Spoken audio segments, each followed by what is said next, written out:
Hello, I'm Matt Peterson. And I am Rich Trappier. And this is episode 39 of History on the Table.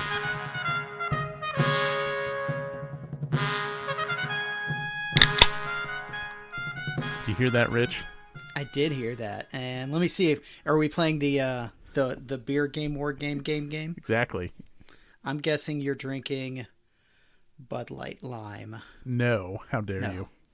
I am drinking from my good buddy, although I don't know which one of you this came from, a can of Civil Life American Brown Ale. We'll just say it came from me. Sure, and it's just the best beer out there. So I really good. do think it's my favorite beer. Yeah, it's fantastic. It's my go-to. I mean, I drink other stuff, sometimes in the mood for something else, but if ever I can't decide, that's always my go-to. So, this will be very quick. Someone sent me a link today. Phil sent me a link today on a hookup for beer glasses. And they charge kind of per color. And so the History on the Table logo would be very expensive, but the Historic Fest logo would not. And okay. I'm thinking of doing like a first 50 people that sign up get a Historic Fest Stein appropriate for Civ Life. Absolutely, yeah. Sounds good to me. That's if there's interest, I will do it, and I will gauge interest. We have plenty of time, and I think the place he sent me is based out of Lawrence, Kansas. So, cool. Yeah. And mentioning talking about Historic Fest, this is the Historic Fest recap episode. It's also we're back, baby. We are back. It's been since what, May? May. Yeah, I had a little summer break with You've been busy though. I mean, everyone's heard your voice. I just haven't heard mine. You'd think that I was the one that had the baby with all the recordings that you've been dropping. Pre-recorded. That's the magic of radio. Yeah, there was like hockey predictions and stuff in there, and I think by the time that stuff even came out, it was like over and done. Yeah, we don't have to talk about who won. That's okay. That's right. I know that like 3 months have gone by, and I asked GMT like, hey, can you wait? And they didn't, but we do have a GMT update to go through tonight. It's not too old. Fairly recent, August update. We have Historic Fest to talk about, and we just have all the other stuff we've been doing all summer. Yeah, I mean, it's going to be like 3 episodes in one, so we're going to go 6 hours, right? Well, other than Historic Fest, I didn't do a whole lot. Yeah. I guess we'll try to keep it under 3. Fair. But I may have to refill my drink at the halfway point, so. Yeah, I'll have to run upstairs for... I need a beer fridge down here, just for recording nights. Yeah.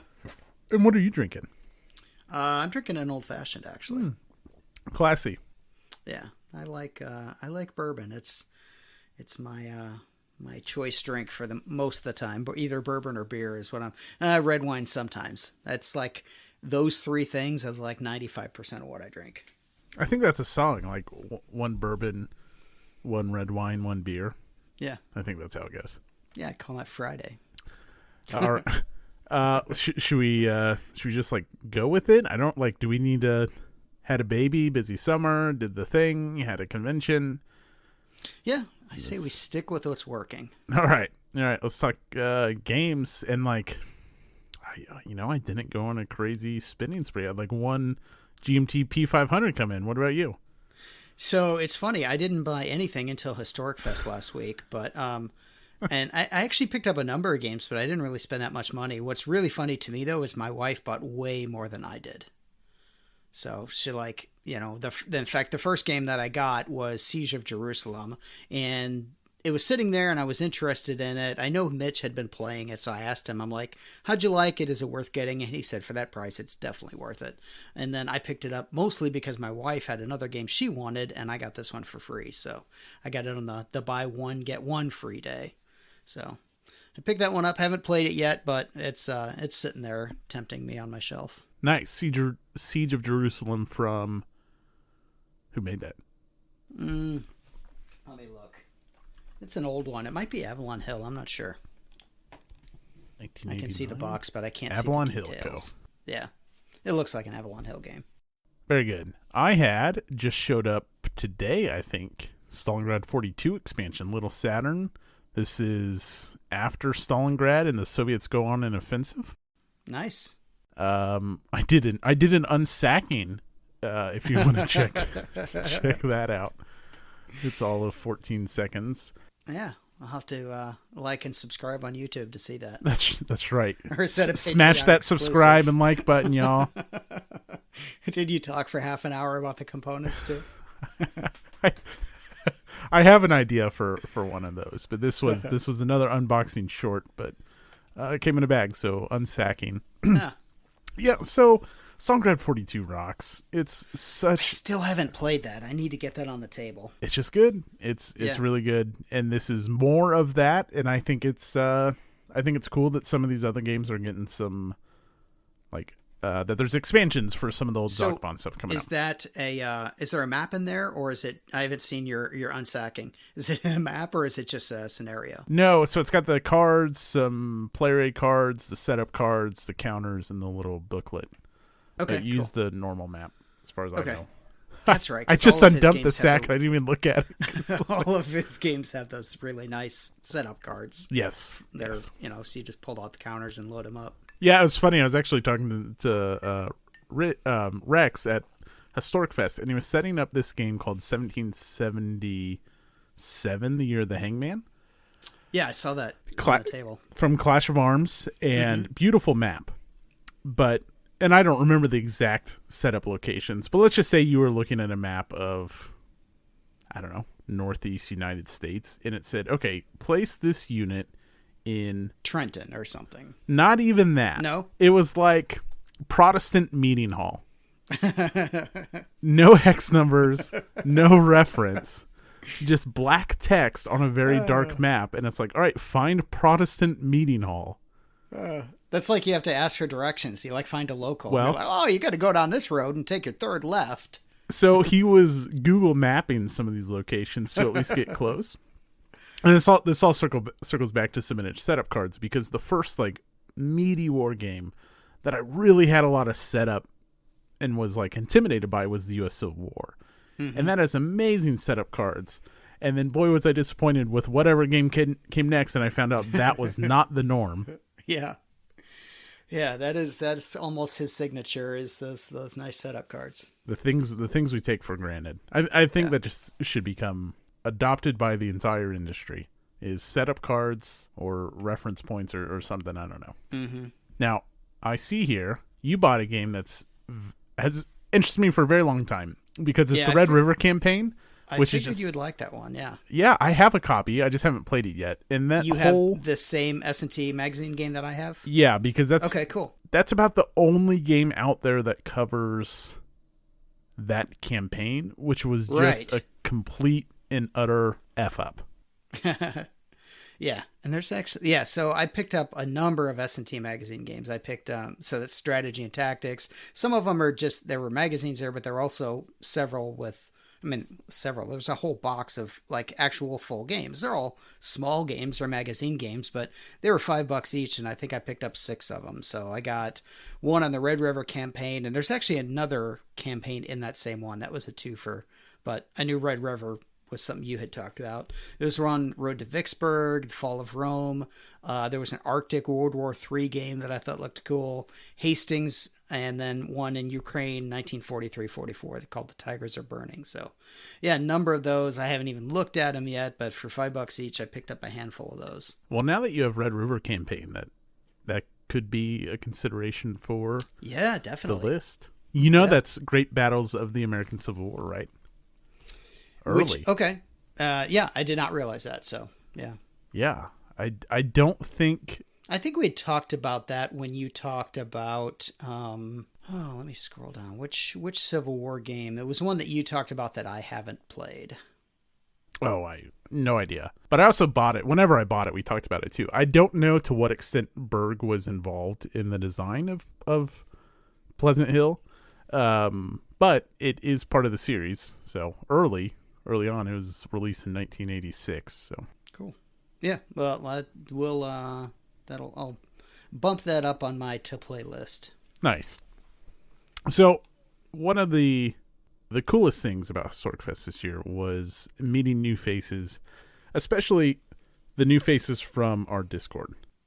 Oh, absolutely. Yeah. I was really happy to meet some people, especially, I don't want to forget anyone, but especially probably Don, because I got to play a game with him. So yeah, Brandon, Carl, Don, Bill was another one. Yeah. And if I'm forgetting, and the whole point of this was to call it Carl. So I didn't mean to include other people. This is Carl's moment to shine. Carl showed up with his collator copy of DAC. Nice. As here you go, check it out. Listener of the show knows that's like the OCS game that I want to play more than anything. And I said, this is incredibly generous. Whenever I get my fill of it, whenever that may be in like 20 years, this is a play it forward copy. So I will play and enjoy DAC and pass it on to the next person up, and it'll just keep passing along wherever it ends up. So Carl, I guess the gamers, when it was the gamers, would just have a collating day where you show up and you stuff the boxes and you get to pick out a game for your work, helping them fill orders. And I thought that was fascinating. Cool. And so this was his original collating copy from when the gamers would do it near where he lives. So cool. Thank you, Carl. And then on a related note, I got a copy of North Africa Corps, which is the SCS entry, which basically, and it even says it right on the box, this is DAC, but streamlined to SCS. Okay, cool. So I will, as I mentioned when the game showed up, or we were talking about it at dinner one night or whenever it came up, that the office conference room will be reserved for some DAC and North Africa action. So that's it for me. Yeah, that's it for me too. Like I said, I didn't pick up anything until last weekend. So yeah, I didn't talk about. We're here, so I was saving the vendor for later, but we're on topic. We had a great vendor show up for Historic Fest. Thule's Toys with Diane and Dave and Catherine. Unfortunate circumstances where they had a close friend pass away that had a massive Wargame collection. And the individual's, I believe, sister reached out and said, hey, will you help me throw this stuff out? And they're like, whoa, this is worth some stuff. And Diane from Thule's Toys, which is what they call themselves in honor of, I don't remember the gentleman's first name, Mr. Thule, passed away. Reached out to me, had no idea how it was going to go, and they showed up on Friday and just started carting boxes and boxes. And Nate leaned over to me and said, I just saw a copy of Downtown. And I said, wow, that's pretty impressive. And so they were setting up, and I went over there, and I think I was the first one to buy from them. I said, are you guys set up yet? And he said, yep, big boxes are this price and little boxes are this price. It's just size of the box. They were so friendly, so helpful, just so pleasant to chat with.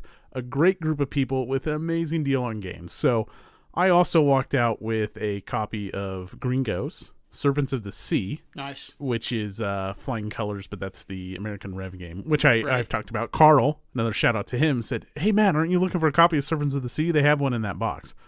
Ran over there, grabbed that, and then that's when I grabbed Gringo and a whole bunch of other stuff. A whole bunch of War of the Rings stuff I've never played, always wanted to play. In a little game called Empires of the Middle Ages from Clash of Arms game, which just looks amazing. And it came out. Yeah, they had a huge selection. I was in the middle of playing ASL when Mitch came over, and he's like, yeah, they've got Downtown over there. And they told me, I don't remember, it was like a ridiculously low price, which I already bought Downtown for myself as a birthday gift a couple years ago. But yeah, I mean, great selection. And then I think the second day everything was buy one get one free, and then the third day was buy one get two free or something. So buy two get one free, and then buy one get one free, and then it was everything is half off and buy one. But honestly, by the third day, it was really slim pickings. On day two, a gentleman came by the con, and his buddy was like, "Hey, you got to get here and see this vendor." And I think he bought like 3 or 4 crates off them. Yeah. Well, that's when I got all those magazine games. Was on the last day. I got those Sunday morning. Yeah. At that point, I was good to go. Yeah, I did plenty. So I did walk away with, my wife said something to me today. I was like unloading stuff and putting stuff away. And she's like, I thought you were going to come back with a whole bunch of empty totes. I was like, yeah, but it was pretty good. So again, unfortunate circumstances, but I'm glad they walked away so happy. Yeah. And just so grateful for the opportunity to be at the convention. And I'm like, no, we as the Wargame nerds, are thankful you are here enhancing our weekend with these amazing deals and just being super friendly. It was great. Yeah. It was great. It was more than just war games too, because my wife picked up, I don't know, 4, 5, 6 games or something. Wow. And there's like one, I know it was a co-op game where you play like Norse gods or something like that. And there was some other ones that were historic, but not war games. So she picked, like I said, she bought more than I did. And then I know she got their business card too, because I think they've got even more that they didn't bring. Because she was talking to them about like Doctor Who RPGs and stuff that my other daughter might be interested in. So wow. Yeah, I think one of the guys that does some mini stuff was talking to him because there was also minis that the guy had collected as well. Yeah. So it was like, I don't know, wolves around that table. Once he was open, once they were open, and once the prices were clear, it was like people just swarmed. You see people walking away like 6 games stacked high. Yeah. And then they'd find something. They'd be like, "Oh, I just found an expansion for the game that this guy bought. Where's he at?" And they'd like go hand it to him. It's like, this is really generous. So yeah, because they had more games than table space at the beginning, so they put up more stuff. And all right, let's stick with things. We'll just keep following the usual order. Talk some books. So I am back at Cop Keating. I've talked about Red Platoon as one of the best nonfiction books I've ever read, and now I'm reading The Outpost by Jake Tapper, which I knew about the book. I've watched the Netflix movie, and I've read Red Platoon. I never got around to reading The Outpost, but then Mitchell Land read that this year, and he recommended it a lot. So I finally started that. Is that Afghanistan? Yeah, so it's Afghanistan, and it covers... Red Platoon is the final like confrontation at Command Outpost Keating. After that, like, it was closed down, or like they moved it out and all this stuff. And it's where like two individuals won the Medal of Honor, and Red Platoon focuses on that day. The Outpost is all the build up to that situation, and then I'm sure it will end with that in the aftermath, I'm sure. Okay. And it's just a maddening book because everyone realized like this is a terrible place to be.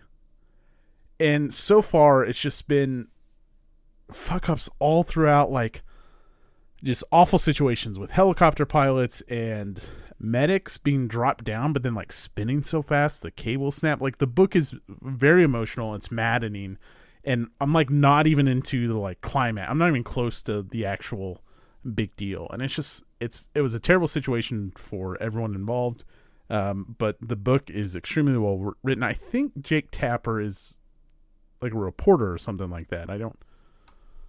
Not certain. That sounds right. I think he works for CNN. I think so. And so this is more... Red Platoon is very focused from Clint Romaché's perspective. It's written by him. He won the Medal of Honor. Very focused on that day. This gives a lot of like background in Afghanistan, and especially... oh my gosh, I'm going to forget the name of the province that it's in. But anyways, that region, very good. I'm about halfway through it, and it's probably going to rank right up there with Red Platoon. I don't see it getting worse. It's awesome. One of the best nonfiction books I've read, and I'm not done yet. So how's the movie? Is it any good? It's fine. Okay. Like, but the book is way better, I'm assuming. Yeah, I mean, Red Platoon, it as well was just extremely emotional because it's this first-hand account, and The Outpost is emotional because of the circumstances, and I don't always like, I guess when I'm reading, I don't know, Stephen Sears or something like that, I really enjoy his Civil War books, but I'm never just like emotionally invested in the writing. But something about these two books are just, they're just gripping and maddening, and it's sad, and both of them highly recommended.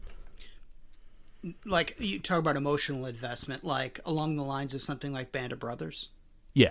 Okay. Well, and then it's also detailing a lot of human death and recent U.S. death. And there's also things where it's talking about guys who just had children or were on the phone with their kids and then hopped onto a helicopter for a medvac, and just awful things happen. And it's how it's written just evokes a response. I know that obviously those circumstances happen all the time, and for some reason, whenever I read like World War II stuff, most of the time it's not as like jarring, I guess. But interesting. I'll have to put that on my list. It sounds really good. Yeah.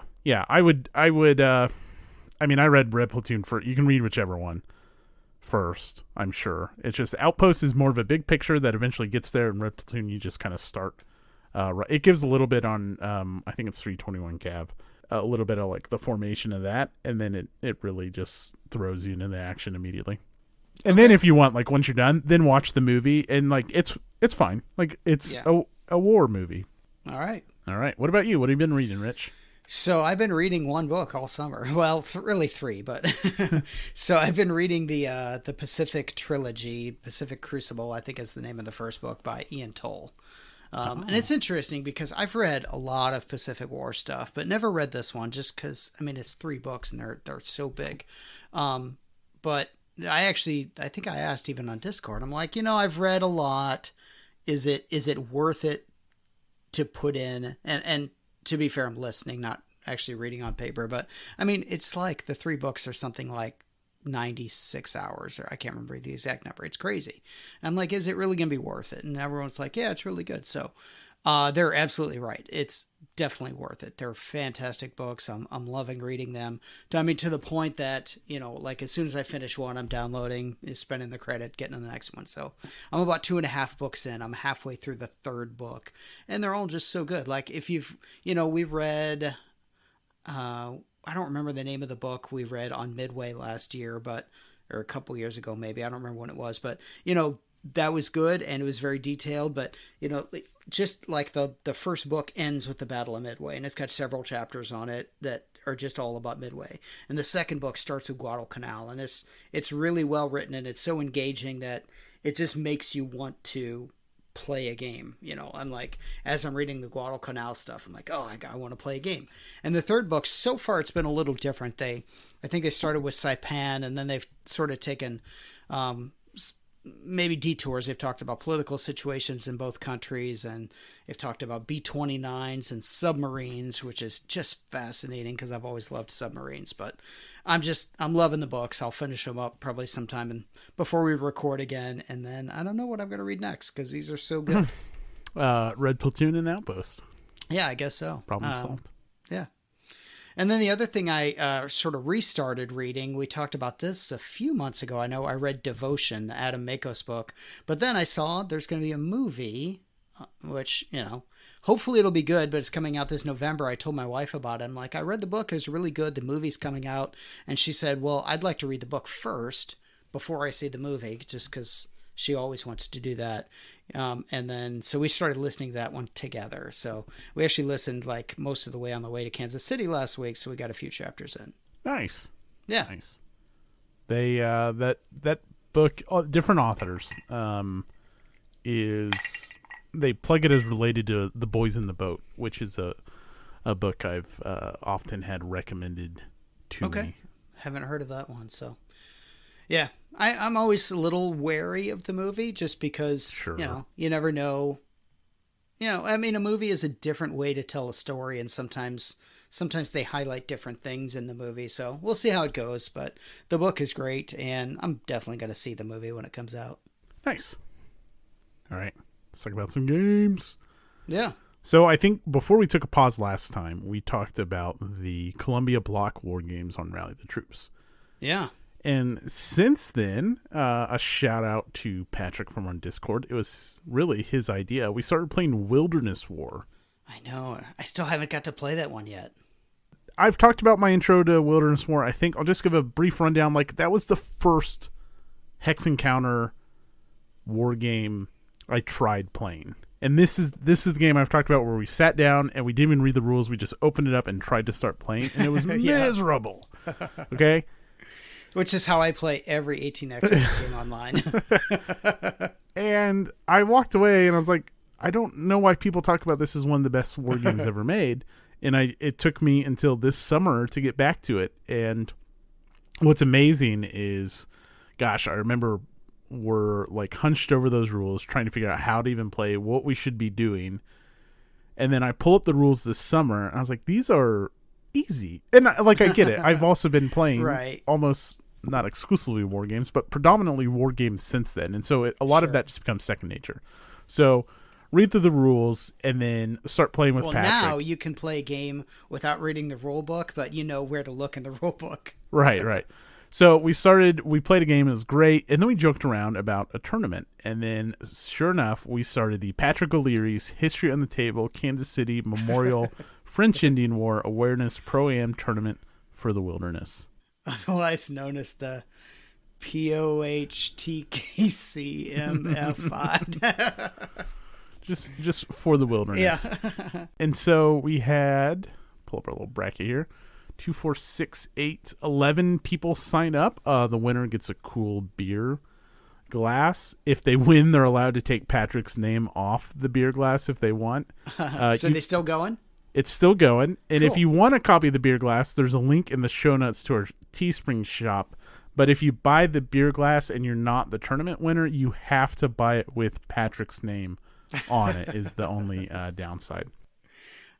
I think I want to do that. I've been talking to Patrick. I've been playing another game with him that we'll talk about next month. But hopefully he's going to come to Historic Fest next year. Yeah, well, he better. Because I bet by then we'll have the finals. Actually, the tournament's clipping along at quite a nice pace. We're kind of like spread across rounds because some games have just played faster than others. So I think we are waiting on the semifinals to shake out. We know some of our semifinalists, but we're waiting on a couple other people to finish their games. And that's gone well. Wilderness War rocks, and I'm a little disappointed it took me this long to go from, hey, here's the first war game I played. It doesn't make any sense. I'll get back to it at some point. It like 6 years or whatever from when I first played it, and now have dived in. And it is a fantastic card-driven war game. I don't know if I like it more than Bayonets and Tomahawks, but a great game. Yeah, I saw B&T being played last weekend as well, and I see that. I keep seeing that game, and I definitely want to play it. I might try to see if I'm sure someone locally has it where I can play it at one of our game days, so I can get some exposure to it. Sure. Yeah, I was played a couple times and taught at the con. Yeah. So what did you play this summer? Anything? Yeah, I started off, we talked about Paths of Glory last time. I think I was playing it then, and I played it a few more times. That was kind of my game in June that I played the most of. I played online with Paul. I played a game, I played a couple turns with my wife. The thing about Paths of Glory, I'm enjoying it, but I can't seem to get enough momentum to get a full game in. And to be honest, I'm not sure how long a full game will take. It seems like I've played several games where we've gotten 2 or 3 turns in and it's just kind of petered out. So I don't know if I need to just schedule a day and make someone play with me or what, because I really want to see how the end game plays on that game. I'm enjoying it, but the game really changes from the beginning through the course of the game. I mean, there are 3 separate decks for different mobilization levels, and I want to play more of it and just haven't had a chance to get deep into it. I've only played it once. We didn't finish, and I never made my way back to it, so I can't comment on the end game. Yeah, so I was playing more of that, and that's just kind of hold on now. I mean, Paul and I will probably get back to it. I think we're in either turn 2 or 3, and Frenchie, hit me up. Let me know when you got some time. And then, so the next game I played this at a game day here locally. I played a game of Nevsky, nice, which was fun. I hadn't played that since we talked about it. So when did we review that? It feels like maybe last winter. It would have been January or February's episode. Okay, yeah, that felt about right. So, there was a lot of like knocking the rust off the rules and everything. Sure. And, we played a scenario that I had never played before. We played like whatever the late scenario is. Not a full campaign, but the one that just covers the end of the campaign period. So we played that one. So the map was already like, everything was already ravaged and it was wild. So it was fun. We had a great time. And actually the friend that I played with, we played Nevsky during the day, and then he went home after that and played Almarovid the same day. Wow. So he was totally into Levian campaign at the time. And Nevsky's one of those games that, one, it's very good. Two, it rewards knowing how to play it. Yes. And so those two added together, when you want to play it, you don't want to put it away. And unfortunately I did, because I found something else that I'm just absolutely fascinated with right now. But Nevsky is just so good that I think, maybe it'll be in a few months, maybe sometime this winter or something. But I think that's a game that I want to really devote like 2 months to. I hope it's in the cards at some future Historic Fest to bring. Yeah, that would be fantastic. Yeah, to bring Volko to Historic Fest, and absolutely. I've informed Volko that there is a standing open invitation when it is. I just don't know. The problem with doing things like that is you either have to like be an expert yourself and be committed to that all weekend, or have the expert on hand. Sure. And so, as much as I would love to feature some kind of Levian campaign stuff, especially with all the titles coming out, you could, play 3 different games all weekend and be set or whatever. I'm not the expert, and I feel like you need that on hand. Yeah. And then finally, I have a game that I can't take it off my table because it's so good. I've been playing Pacific War, and I've been playing this one for over a month now. And I mean, I'm just working my way through the scenarios, and, I'll post on Board Game Geek when I run into a rules problem. And usually people let me know pretty quickly, but it's crunchy and it's hard to wrap your mind around. I mean, the rule book is not great. I know what he tried to do with, there's basically, there's like 4 rule books in the game. There's a full rule book. There's one just for the, and I'm going to mess up the order, but like the engagement scenarios, then the battle scenarios, then the campaign scenarios, and then the strategic scenarios. I think that's what, but everyone has its own rule book, which is basically just the rule book, the full rule book with stuff cut out that you don't need. Okay. And it's fine, but I mean, there are things in there that are confusing. There's not a sequence of play ever listed in the book, but there's a huge player aid that has the sequence of play, like if you know what you're looking for. So it's weird things like that.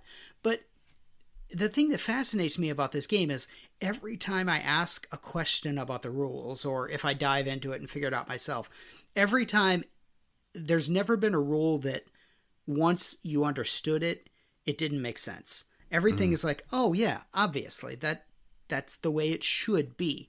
It's an interesting game because it's so big and deep and complicated, especially, and I haven't even made it into like the full campaign scenarios yet. I'm working my way through the battle scenarios, but they're all so good and so crunchy. And I mean, you've got this huge game that weighs like, I don't know, 20 pounds or something.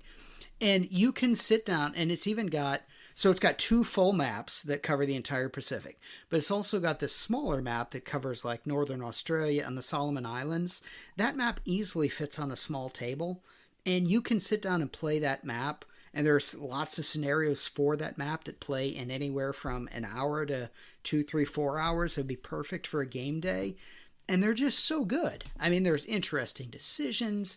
They feel like Pacific War. It's got a great strategic feel. There's been like several times that I've like finished a scenario and I'm looking at my other games on my shelf and I'm thinking, I want to play. I got a whole list, obviously, of things that I want to play. But I can't take this game off my table because I just like it so much. Okay. First off, how dare you? Because now I'm thinking like, do I have time to make this September's featured game? And the answer is no, I don't. But holy cow, do I want to play this. To be fair, I did say this was going to be the year of naval wargaming. That's true. Let me ask you this. When this game first came out, and you may remember this, there was a guide posted on Consum World of, if you want to learn Pacific War, here's the approach you should take. Okay. Whatever that guide said what's your opinion on, okay, if I was going to pull Pacific War out, do I start with just reading the engagement rules rulebook or the battle rules rulebook? Do I read the full thing? Where do I start? Probably start with, and again, I might be messing up the order. I think the engagement scenarios are the simplest ones. Okay. I would skim the engagement. In fact, if you open up the core rulebook, it tells you, close this book right now, go grab the engagement book. Oh, okay. Skim that one. Look it over, look it over. That's all you need to do. Don't read it in depth. And just jump into engagement scenario number 1, which is Pearl Harbor. Okay. All you have to do is pull counters out and roll a few dice and assign hits, because the U.S. doesn't get to do a damn thing. All you're learning is basically how an airstrike works. It takes 15 minutes. Okay. It takes longer to set it up than it does to play it, because you got to find the counters. Engagement scenario number 2, I think, is Wake Island or maybe Savo Island. I can't remember. And it teaches you the next thing. So you go through them. At some point, you go through the engagement scenarios. You don't even necessarily need to do all of them. You're going to be like, okay, I got this. Let's move on to the battle scenarios, which will teach you a little bit more. And then maybe you don't want to play all the battle scenarios. You go on to the campaign scenarios and you do the simpler, shorter ones. So each one is going to be a step up in how many of the things you're going to use. And even the sequence of play that's on the player aid, it's got a line for a row for each scenario type. And some of them are shaded out. So if you're doing battle scenarios, you don't have to worry about half of it, literally. All you have to do is these things right here. And even in the engagements, or if you play a battle scenario, you're going to do the battle parts of it over and over again. You might do it 10 times in a row because you're going through 21 days on the calendar or something. Okay. Yeah. Nice. But it's just so good. I mean, it feels like a Pacific War game. It's so good. And it's interesting. We were at a happy hour with some local guys, Mitch and some other guys are there. And I said, this game makes me want to play Empire of the Sun again.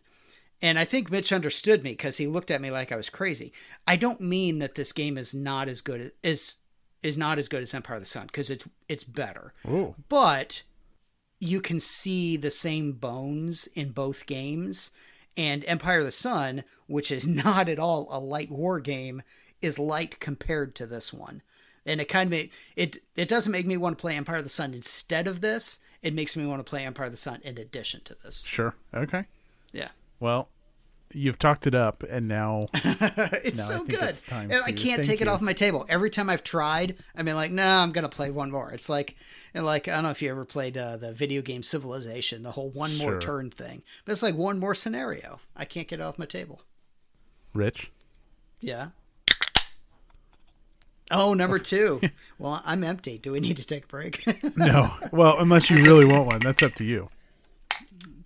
Maybe later. We'll see how I do. Okay. I still got the thing I like about, my wife bought me one of those ice cube trays that makes really big ice cubes for mixed drinks. Mm-hmm. So they don't melt as fast. So you just get one nice big one that cools it down. And then afterwards you get the bourbon flavored water at the end, which is second drink dessert for your drink. Yeah. Second drink. Yeah. So that's what I'm working on now. Very good. Well, grab your second drink and buckle up, folks. It's time for HistoriKFest. Yeah, I heard about that. It was great. First of all, thank you, Matt. You did a great job. And not just you, but, and again, I'm going to miss people's names, but everybody that was wearing Hawaiian shirt, thank you very much. Yeah. So I'll cover that. There's 3 individuals there's lots of people to thank, but Mike and Nate and James all agreed to be ambassadors, answer questions, teach games, and really be sounding boards. That's a bad idea, or hey, how can we improve? And it's already paying dividends this year as we look at how to improve for 2023. Each year we've learned new things, and I gotta tell you that I think this year went better than I was anticipating, because the last 3 months, work wise, just kicked my ass. And I kept telling the guys, hey, let's schedule a call. New baby. Right. I didn't even get to that yet. And so I thought it'd be fine with just having the new baby. Okay, I know this is coming. Let's, I'll get what I need to get done before June. But then as soon as I got back to work, time I thought I'd have for like planning stuff. Like I'd still just have a crazy workload. So those guys, very special thanks to Mitchell Land and Mike Denson for being our featured designers, and the ASL Kansas City group, Dave Maraski, Dan Best, for doing the entire ASL thing on their own. I didn't have to. They helped promote it. They ran it. They brought the supplies. They did all of that, and they did a great job, as they always do. And then the individuals that helped me set up, including yourself and Don and Bill. And Bill stayed. Bill was the last one out, and he helped me walk around the room and helped me load up my car. And we just stayed and chatted for a while. So thank you. And then really everyone who just came, the new people we met, the guys from Omaha and the guys from Columbia and the guys from Chicago, all over the place. Just great meeting everyone. So thank you for everyone who came. Yeah, it was a good time. It was appreciated. Everyone had a good time. Well attended. I don't know what your numbers were, but it seemed like there was more people there than last year, and the venue was great. I would definitely stick with that venue if it's, I don't know, whatever other factors are there, but the venue was better than it was last year. Yeah, so we would only improve. I don't know if it'll happen, but I'm at least getting proposals, and I'm meeting with a guy who is at a hotel next to Jack Stack. Nice. Not the Jack Stack that everyone goes to, but Jack Stack would be in walking distance. But those are just like, okay, do we want to improve? And we don't need to go into the details on that. And it was a big increase from last year.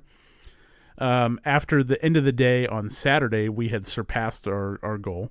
So that's great, which just means we keep doing this thing and just keep getting better and better. So an amazing turnout. Thank you, everyone who came. And yeah, we had some cool shit going on. So we had the ASL tournament, the Summer Sizzler. We had the last 100 yards tournament. And with those returning, we're going to start doing big old trophies that are historic, so they track back to the first year, which was last year. We'll track the winners for those. We have the Learn to Plays with Mitch. Mitchell ran a Learn to Play Vietnam and then a Learn to Play Next War Iran. Yeah. Little demo of a prototype. Which is cool. We had Greg Schmitkins, 1/3 of Hamtag, basically volunteering his time to teach.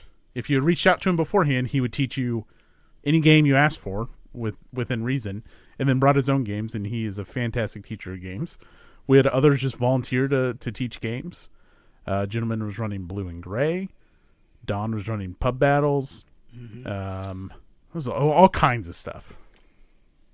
So some really cool events. I too like the venue. I think the Green Mill, which was the restaurant attached to it, was very disappointing, but I never made it over there. It was kind of crappy. It's no Vans, let me just say that. No Chiles.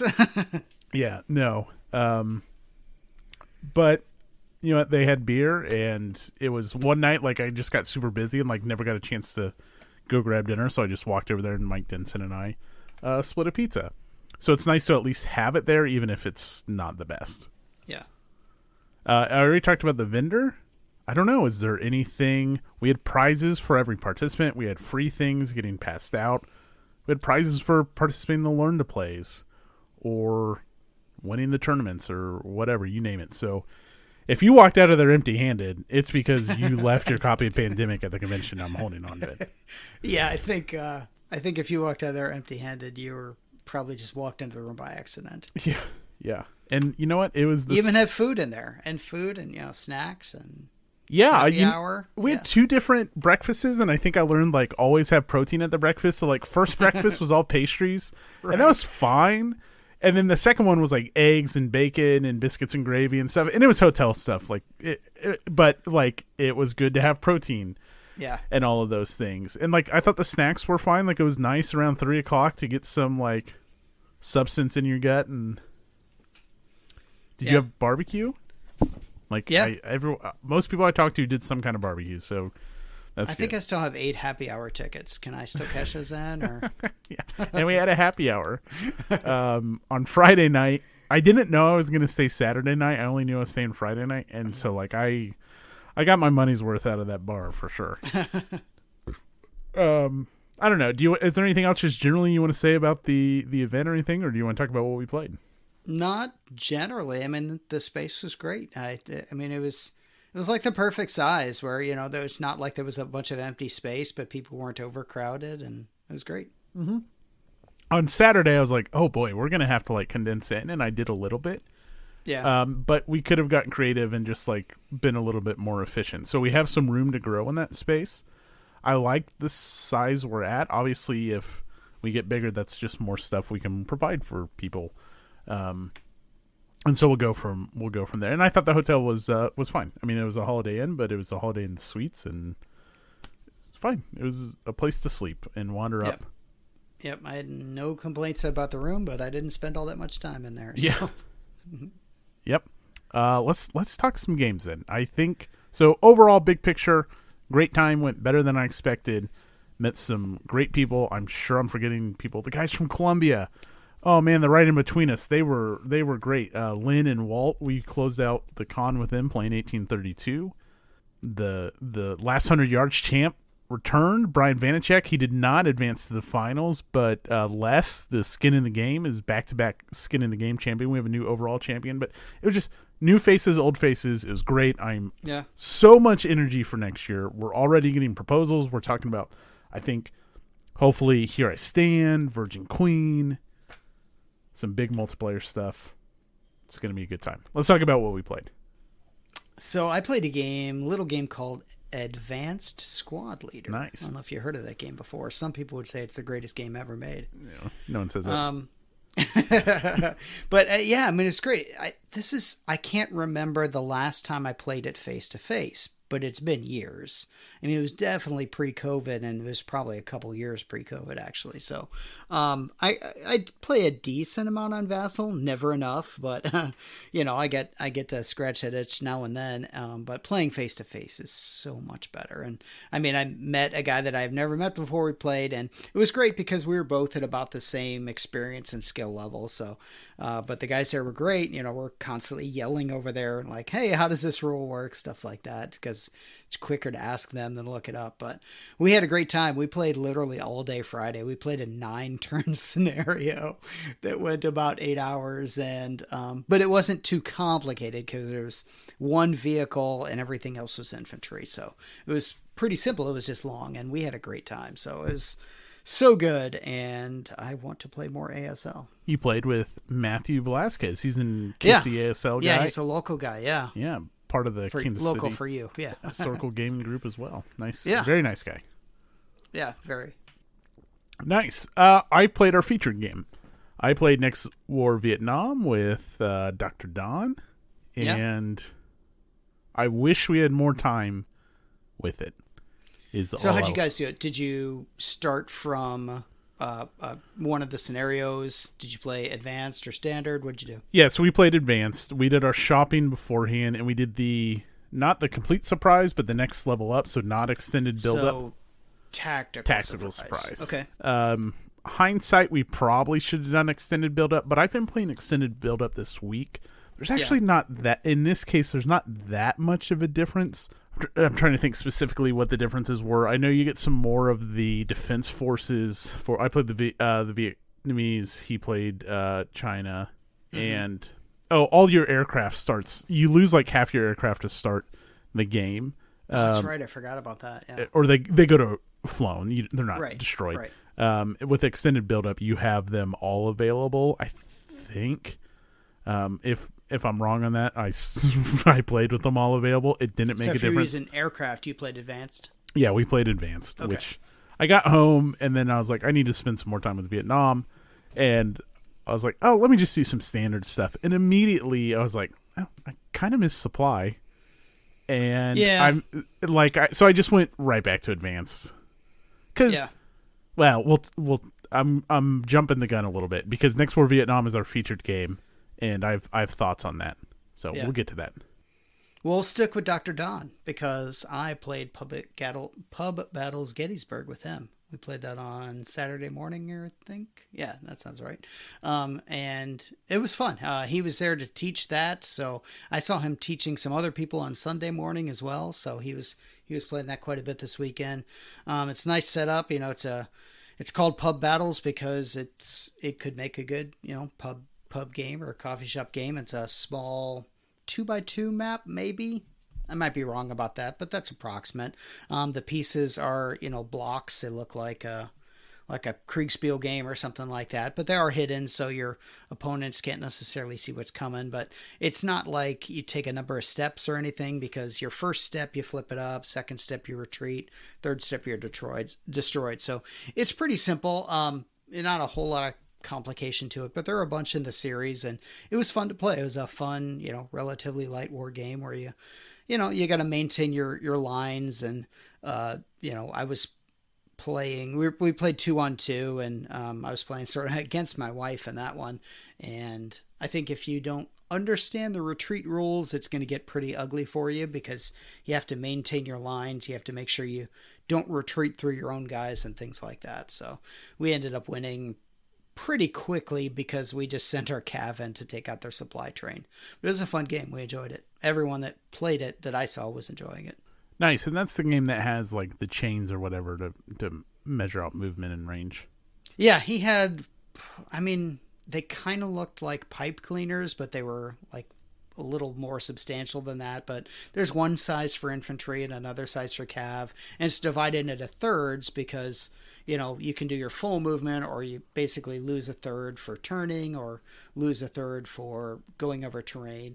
It's pretty simple, but it basically divides everything into thirds on the movement piece. Okay. Nice. At the same time on Saturday morning, I played Brotherhood and Unity with Rex and Bill. So this has been on my to-play list for a very long time. And I don't know why I waited so long, because this is actually a very straightforward game, to the point where when I was reading the rules, I was like, I don't know about this. And then you get a little bit deeper in the rule book, and there's some interesting things going on. And then when you play the game, I really liked it. It's a 3-player game covering Bosnia in the early 90s. And it's a CDG, right? Yeah, I mean, it is, but it's not.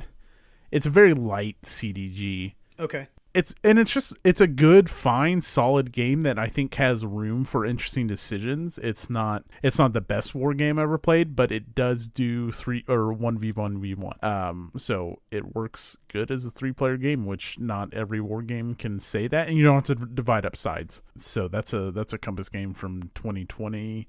Yeah, one side's playing. What is it? It's. Oh my gosh, I probably should have looked it up. I guess it would be like Serbs, Croats, and Bosnians. You got it. Okay. That's exactly what it is. And what's interesting is, as you take objectives, you kind of piss off the world.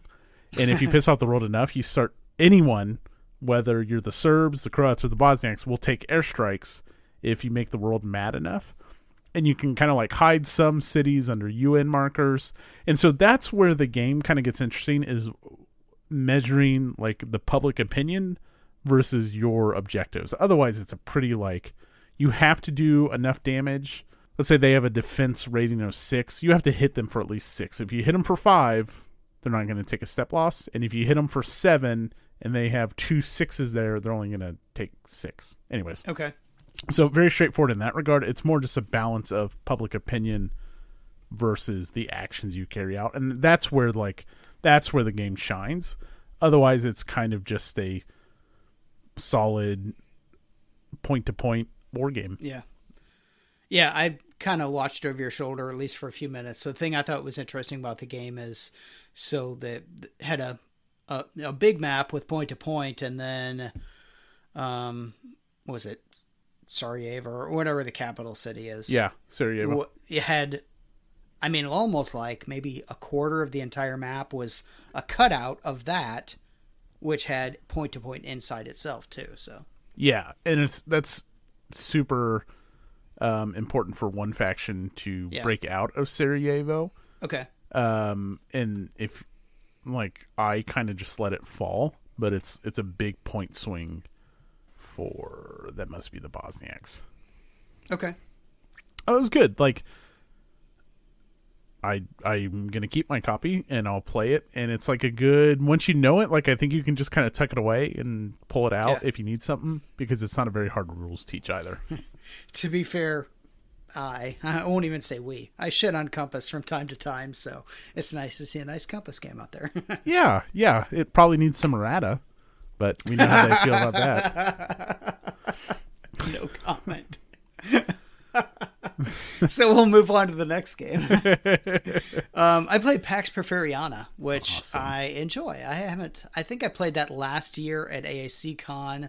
It's probably a game that I get out maybe once a year or so. It's in the PAX series, so I have only ever played Pamir and Porfiriana, but there's Renaissance and Vikings and Transhumanity, and I am not the guy to tell you what's the same and different of all of those. I just know that it's a series. But I've played Pamir mostly and Porfiriana second. I still like Pamir the best, but I do like Porfiriana a lot. It's played basically during the Mexican Civil War, like the end of the 19th century. The president of Mexico is Diego Porfiria, I think his name, or something like that. No, Porfirio Diaz. That sounds right. And you play hacendadas, which are Mexican lords is not really the right word, but rich guys, and you're trying to topple him. So there are 4 topple cards during the game, and each topple card has different, basically Diaz has a different weakness during each card. So you kind of wait for your moment based on what your strengths are, and you push for your topple card at that point in time. And at the end of the game, if all 4 topple cards pass and no one is able to successfully topple him, you just whoever has the most gold wins. But it's a fun game. I mean, if you've played Pamir, which we have a lot online especially, it's got similarities but differences too, where it's definitely a different game, not just a new skin of the same game. And I enjoy it quite a bit. It's a lot of fun. We played that on Saturday afternoon. Nice. Yeah. That's I wandered over there and almost, Brandon said you guys already had 4, and I was like, should I play? Because I was signed up to, or Don and I were going to play Strad Manicoki, but he was playing Bayonets and Tomahawks first. I was like, should I jump into Porfiriana? And I wandered over there at some point. I was like, are you guys on your second game? And he's like, no, we're on our first. I was like, okay, it's probably best I didn't join this. Yeah, we went to the 4th topple, and someone actually won on a topple, so we didn't go to gold, but I think, no, actually they won on the 3rd topple, because I was waiting for the 4th one, because I had... Basically, I was setting myself for a specific topple card, and it didn't come up 3rd, so it would have come up 4th. But very good. Well, I closed out, and there's smaller stuff splattered in here, and we'll talk about those in last. These are just things we wanted to highlight the most. Yeah.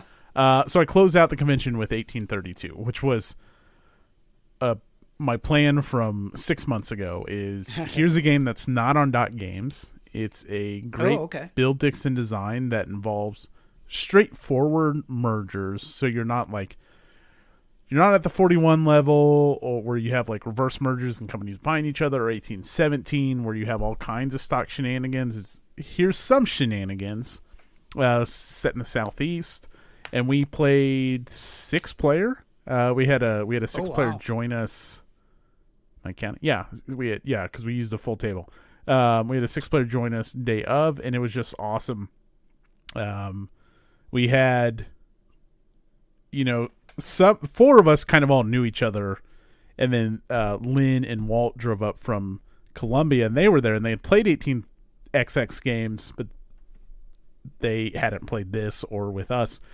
If I'm playing with someone new, I'm not going to dump all over them, but Lynn dumped a company on me that led to me dumping a company on Walt, and Walt had never played 32 before, and then I felt bad because he barely scratched by. So he scratched by, got enough cash to buy a train, and then we went on for a little bit, and the game ended we were like, oh man, we got to be done by 5:40 so Walt can go to dinner, and then we were done at 3:50 because if 3 players were gonna, or just 2 players were gonna go bankrupt on the same turn. It was just a matter of who had to buy the train first. It ended up being Walt, all from the company that got dumped on me from his friend Lynn, and then I dumped on him. Anyways, it was a fantastic game.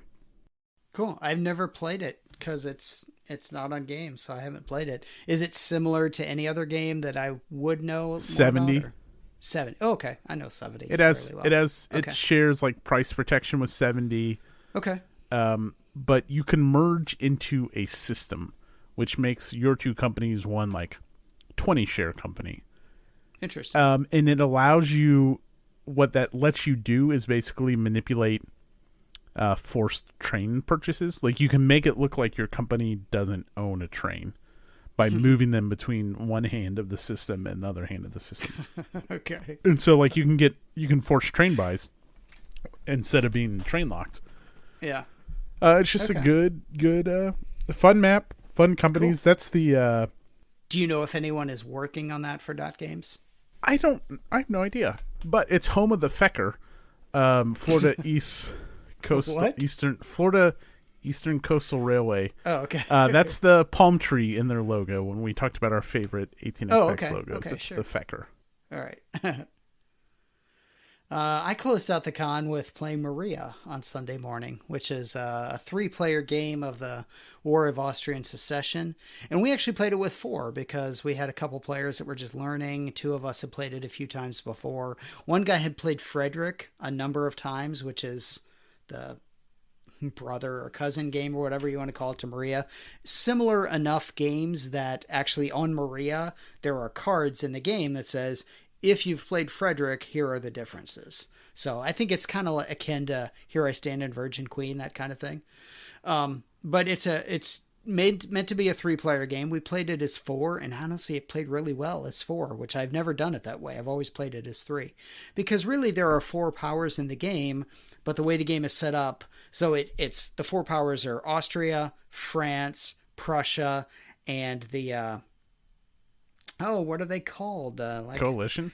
No, yeah, coalition, but there's another, the Pragmatic Army. That's what they're called. Okay. Yeah, so Prussia and Pragmatic are played by the same player, even though they're not allies or anything, but it's just sort of a quirk of the map where Prussia fights against Austria, the Pragmatic Army fights against France, France and Austria fight against each other and also against the other two. So, but it played just fine as 4 players, and we enjoyed it quite a bit. So we only played, I think, 2 years of it, just because it was almost 1 o'clock, and we were getting ready to head home. So the full game, I think, is a 4-year game. So we played about half of it, and everyone had a good time. We just decided to call it there. Great. It's a game I've wanted to revisit, but never got around to it. Yeah. All right. Other stuff. We played Dutch Inner City, which is probably my game of the year.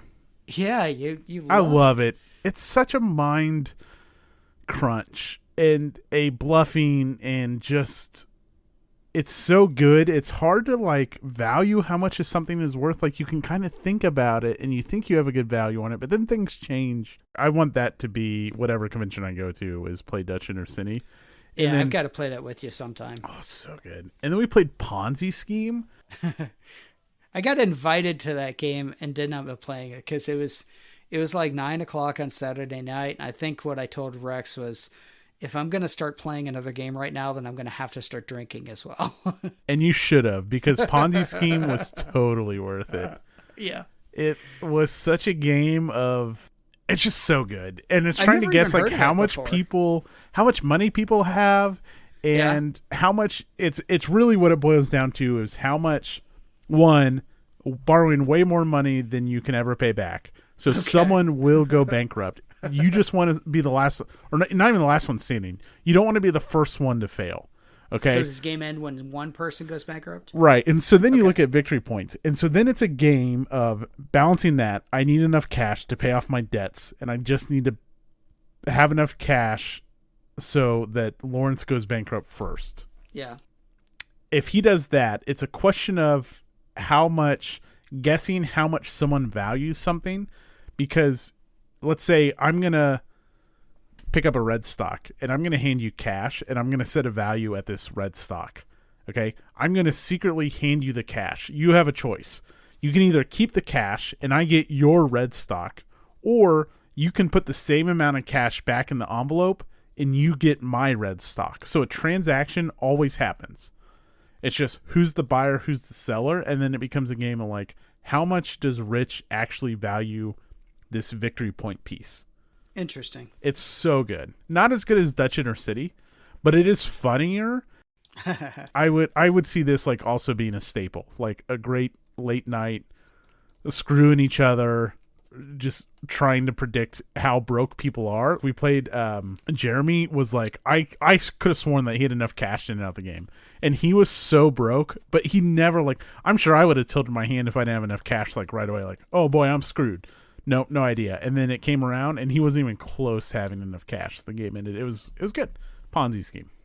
Nice. That definitely sounds like I should have started drinking. Yeah. I played Stratomatic Hockey. We did Alien RPG. That was great. And Stratomatic Hockey went to like a shootout with 8 rounds. Yeah. They're watching the whole thing. I was excited. It was. We didn't do overtime. We're like, let's go to shootout. We're here. We're at the con. We did 99-2000, and it was Canes versus. I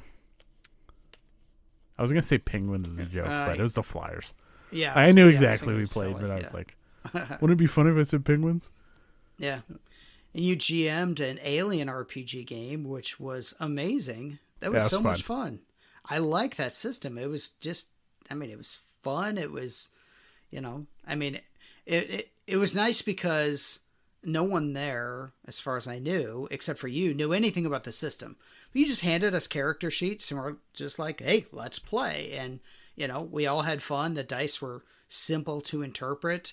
You did a good job of like pushing us into accepting more dice and stuff like that, which can have good and bad effects, but it was a lot of fun. Yeah, that's the highlight of that system is those panic dice. Yeah. And so any opportunity to push those on you, I was going for it. It was kind of, I had to really condense the scenario, which is just fine. It's more of the experience when you're doing a one shot at a con. You're just trying to wrap up and get done. But it's one just shots are hard because one shots, especially with new players, what's meant to be a 2 or 3 hour game can easily go to 4 or 5 hours, and then it becomes, do the players really want to sign up for 4 or 5 hours? So one shots are tough. Yep. It was a blast though, and it was cool. Like, I talked to Brian afterwards, and I think he had mentioned like he had never played RPGs before.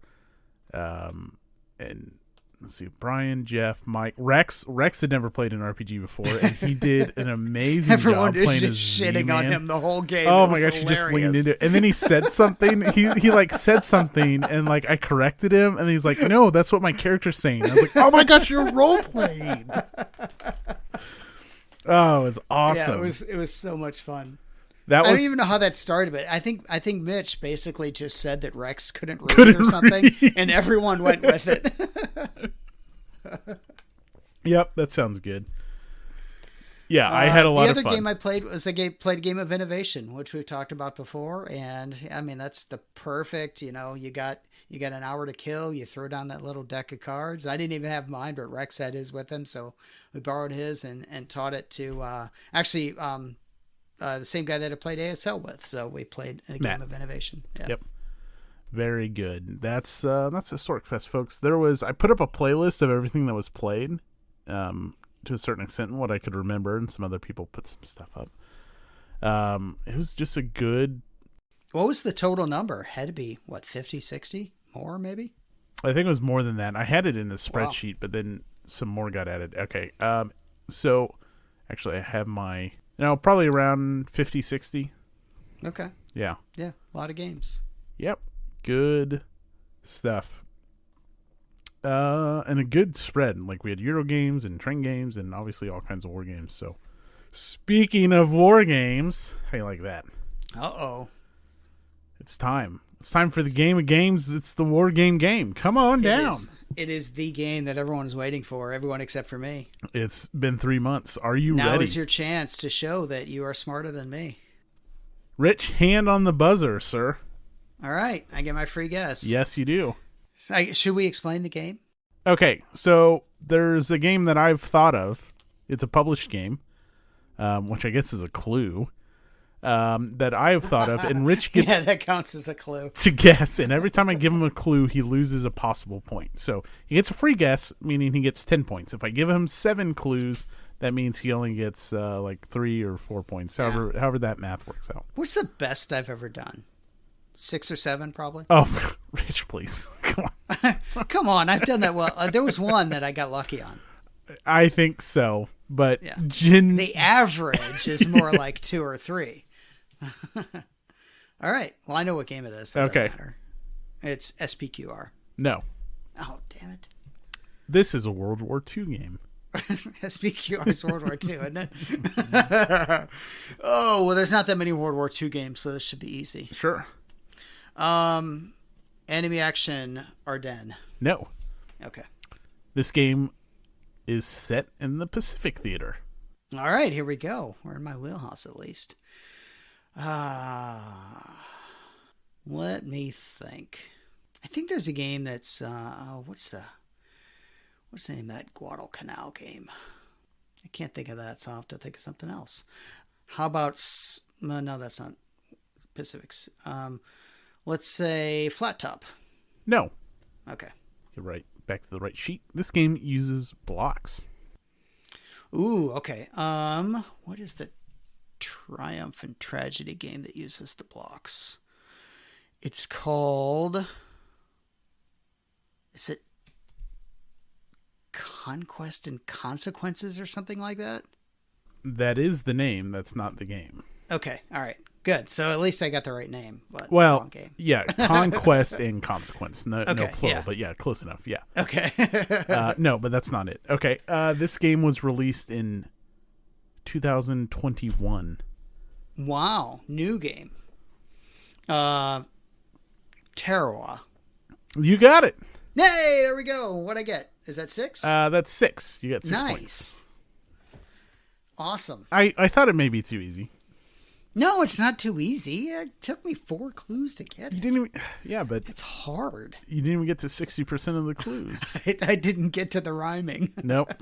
I don't know what I was going to do. I told you beforehand I only got down to 3 clues. And then I realized as I was looking at my cheat sheet that I only got down to, not 3 clues. I got down to 4. I had 7 clues listed. I had 8 clues listed. And then I realized that clue number 2 that I read to you and clue number 8. So the second and second to last were the same clue. I used specific twice. I was like, well, shit, I can't do that. So really, I only had 7 clues prepared. That's all right, because I am an expert at this game. Peeling back the curtain. All right. Speaking of expert, it's time for next war. That is a great segue. Thank you. But before we get to that, we have some news and updates on our patron pick. So we have a Patreon. You can support the show if you support at the right level. You get to nominate a game we play and talk about. And so Reds, and I had told Patrick, I'm not screwing him over here, that it may be August and maybe September's episode. So Patrick picked Reds from GMT. That will be one of September's games. And this is the game that I sort of alluded to earlier. I've been playing this one with Patrick. So yeah. So far, so good. We're going to keep playing it. And we'll talk about it more next month. Yeah. Just wanted to give an update where that was, because I think we may have mentioned it or like revealed the poll and said, oh, yeah, we're also doing Reds. So give us a month on Reds. Give me more time with Reds. Mm-hmm. And in the meantime, we'll talk Next War Vietnam. Next War India Pakistan was one of the first games I ranked. I think it was PR, pre-Rich. I think it was PR. Yeah, it was. Episode 7. And so we're finally going back to Next War with Next War Vietnam. This is a 2020 release by GMT Games. The designer is Mitchell Land. I know that guy. And the short of it is... Rich, let me ask you a question. Sure. Did you know that China invaded Vietnam in 1979? Did I know that, like, right now? Yes, I knew that. Did you know that before you played Next War Vietnam? Like, just a general, was that a general piece of history you had tucked away? I think I found that out when I was reading the scenarios. Okay. Because I did not. Yeah, I think that's when I found out, because it mentions in one of the scenarios that it's like the Third Indochina War or whatever. But yeah, that's when I found that out. So that's the what if here proposed in Next War Vietnam is tensions rise between the SRV, the Soviet Republic of Vietnam. Is that what it's called? I I always assumed it was South. Oh, no, because it wouldn't be South Vietnam. I don't know what it's called. Socialist, probably. Well, now's the point in the show where we Google. It is socialist. That makes way more sense than you said it. Because then, before we started, I was like, wow, they really... Okay. Socialist Republic of Vietnam versus China. So it's a what if of tensions mount between them and China invades. And China kind of invades on two fronts. Yep. And it's... I think so our comparison here is, I know you've played Korea. I think we'll use next one into Pakistan because that's what I'm most familiar with. Yeah, it's fine. I played them all. So what's interesting here, I think, is that's the setting. China's invading Vietnam, doing 79 all over again, and China's advancing on two kind of fronts. Mm-hmm. They have two main routes into Vietnam. This isn't really, if you peel away the strategic map, and you're just looking at Vietnam. This really isn't any more... It's the fifth game in the series. It's no more advanced than India-Pakistan.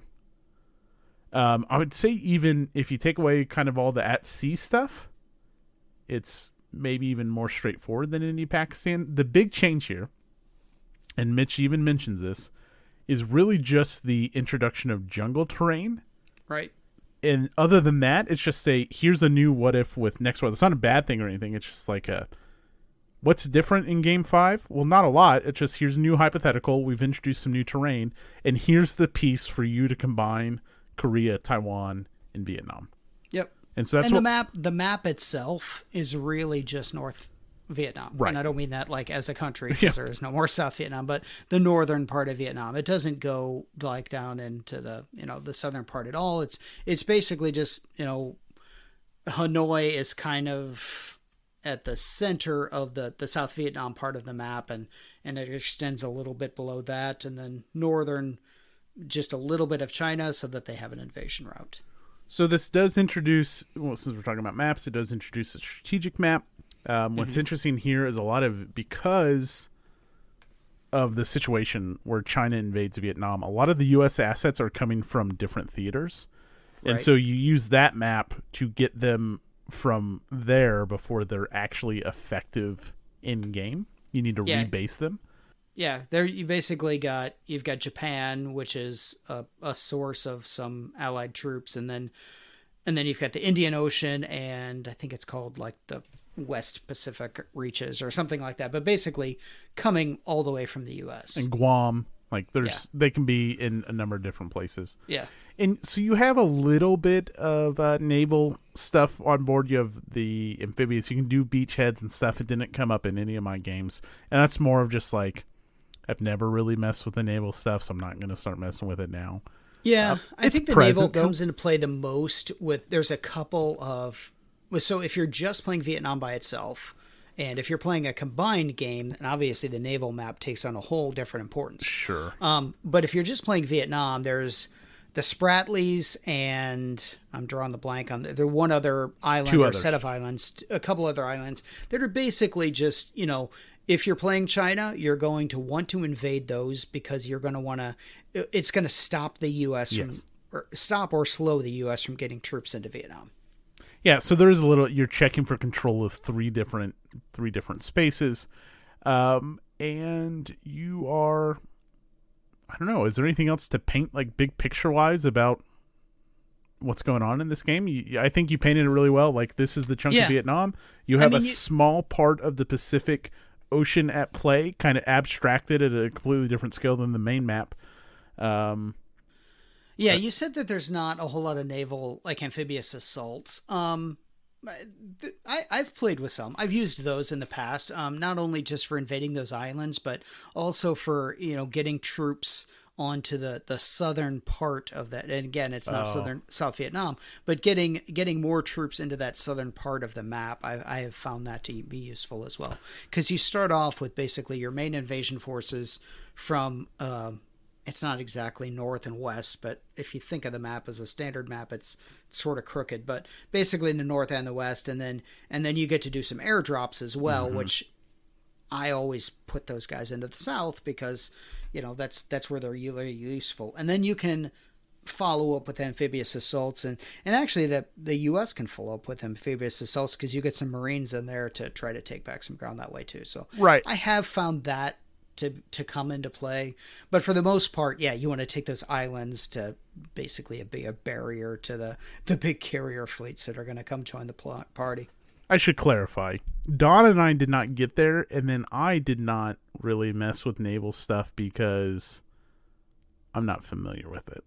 So strategically, I probably made the wrong choice. That makes total sense, and I can completely see that. Yeah, and just, I mean, next war in general, this isn't a Vietnam thing, but the naval stuff has always been a little bit lacking to me, and that's kind of why. I mean, my favorite game in the series is Korea, just because it's like just a massive invasion across the border. I like India, Pakistan as well. I like Vietnam, don't get me wrong. I played it a lot this summer. I didn't mention it earlier because I knew we were going to talk about it now, but I played a good part of the standard campaign I think I played in June, so. Yeah. Let's talk. There's so many. Let's talk mechanics. And okay. I think what I want to start with is the whole thing about Next War is there is nothing overly complex. Even when I talk about the naval stuff is not complex. Absolutely. It's just there is so much stuff. So you have follow the sequence of play. Right. And that's where I'm going eventually, right? It's nothing about Next War is overly complex. It's the combination of detail.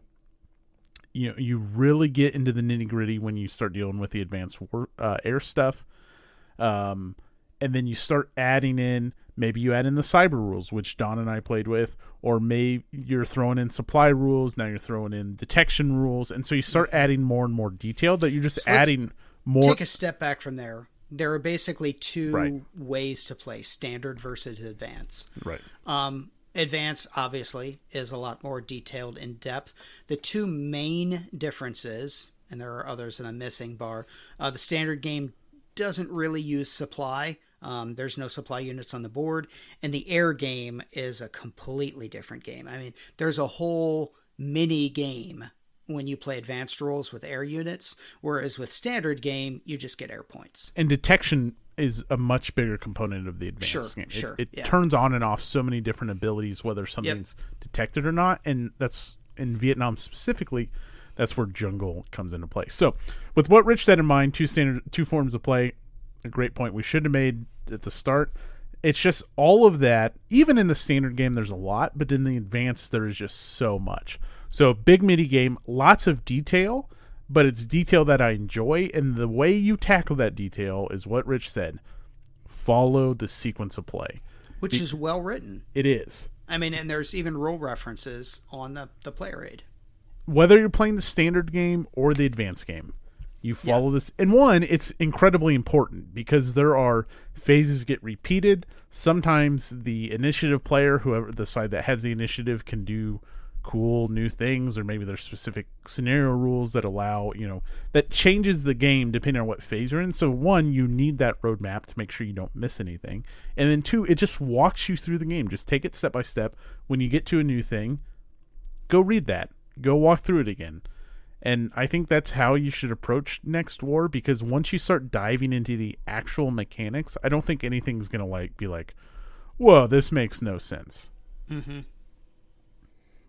I mean, there's going to be case rules that, we were looking up all kinds of stuff, but it was usually very specific case rules that maybe we didn't even need to look at. We could have gut checked it. Most of the time we were right when we thought something was one thing or another. Yeah. It is, generally speaking, you go, I go, but so you're moving all of your forces. Per section of the sequence of play. Right. But when you're moving and when you're doing things will depend on who has initiative, what type of turn it is. So it can be a non-initiative turn or just a regular turn. That will change the sequence of play. But generally speaking, one side is doing all their missile strikes. Then the other side's doing all their missile strikes. The only thing that's kind of at the same time is the air mini game that Rich talked about. Right. Yeah, where you'll line up your guys. So, yeah, and we should probably talk about that because that is a huge part of the advanced game. So for the basic game, or standard game it's called, you just get air points to use, and they work similarly to a lot of games. I mean, OCS or any other game that's got air points, they all kind of work the same. OCS probably isn't the best, but it's like you can spend these airplane points. I just mean as far as air points, they kind of work the same. To enhance your combat. Yeah, right. Yeah, for support, and you can use them for other things as well. But for the advanced game, you actually get counters for planes. And, first you decide, okay, I want to send all of these guys on an air superiority mission. So, and what you're doing is you're holding some back, because if they're flying air superiority, you can't later use them to provide, tactical air support or, support for bombers or helicopters or anything else that you want to use them for. So once each player, basically in secret, decides who they want to send for air support, then one side, the side with the advantage, will get to start lining up planes. Like, these guys are going to dogfight, this guy's going to dogfight this guy, these two guys are going to dogfight this guy, and you're going to go through the whole thing. And honestly, that just the air phase can take an hour, really. I mean, once you get it down and you're doing everything quickly, it's probably more like half an hour, but it takes a while. It really is a mini game. Right. But once you get all that done, you can determine which side has what level of air superiority. I think what I want to add to that, and I won't walk through the mechanics of every air aspect, is, and this is acknowledged in the rulebook, every aspect of the air game adds significantly more time, but it's worth it, because so Rich talked about how you can add these guys to combat support or bombing runs or whatever. That then involves its own sequence of, okay, this guy's going on a mission, we need to do detection, we need to do anti-air defense, like what, and so you're checking 3 or 4 different things every air mission you're doing. So if you're bombing this and this, you run them, and then you check for detection and anti-air. So it does add significantly more time, but I find that I think that's the most fun part. Yeah, I disagree. I love, and it's basically the same in standard. There are some differences. I love the ground combat of Next War. Oh, it is my okay. See, I like the air phase and I like the strike phase. I like shooting cruise missiles at people. That stuff's fine to me. But then if I were to play the standard game, I would miss the detection and the supply and the other stuff.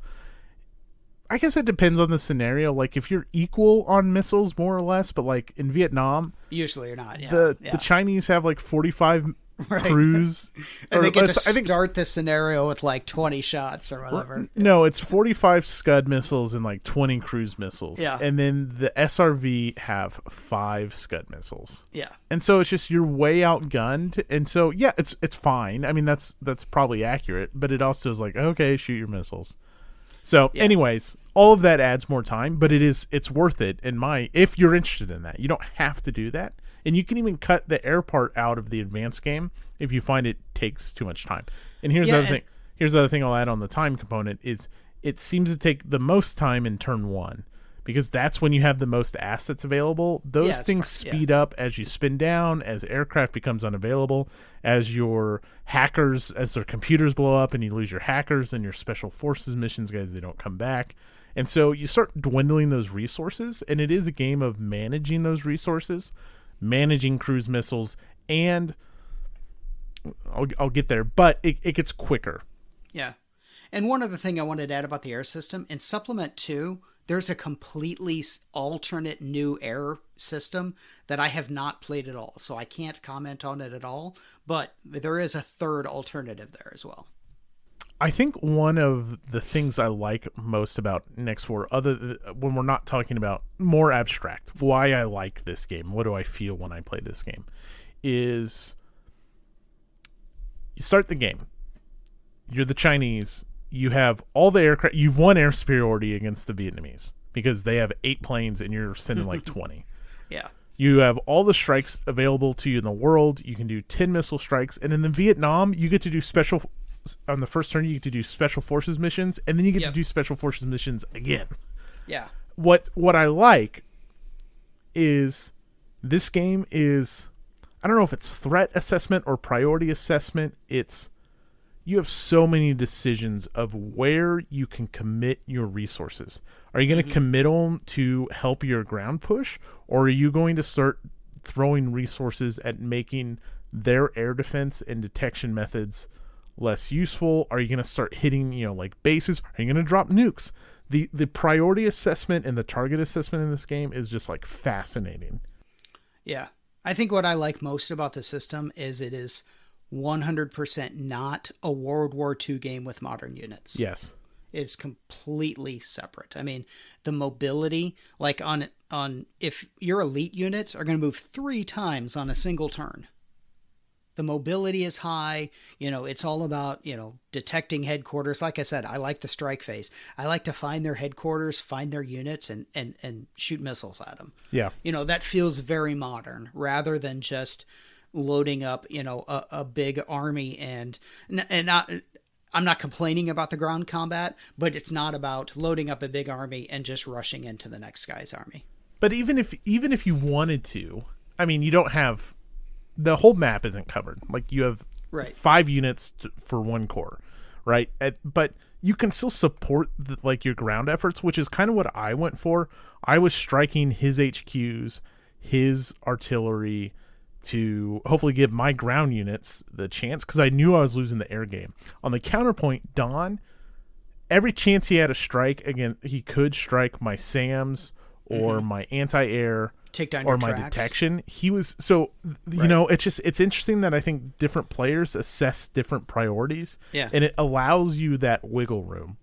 Like it's kind of like, and these two games are not comparable at all, but we talked about NATO Air Commander a couple months ago. And when you're attacking the tracks, you're attacking their overall defense systems. That's something that you need to do in this game. Yep. Because you're playing the long game. I mean, if you're just going to play one turn, it's not worth it. But if you're planning on playing a long game, you need to do that. I'm trying to.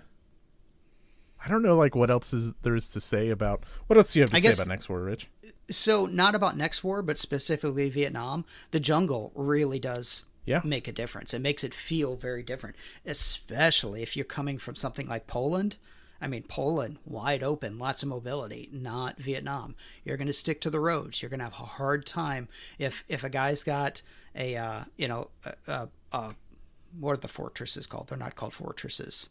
The command outposts?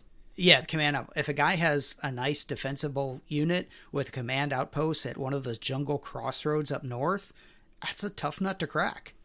Yeah.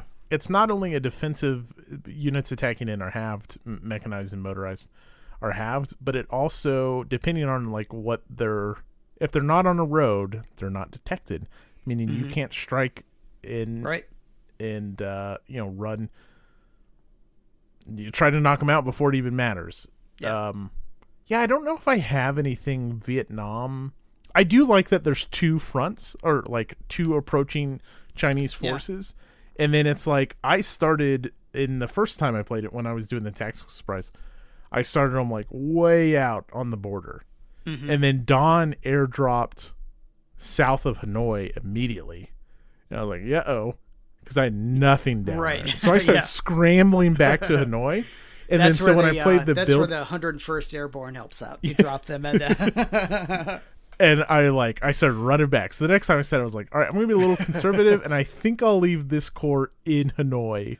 Yeah.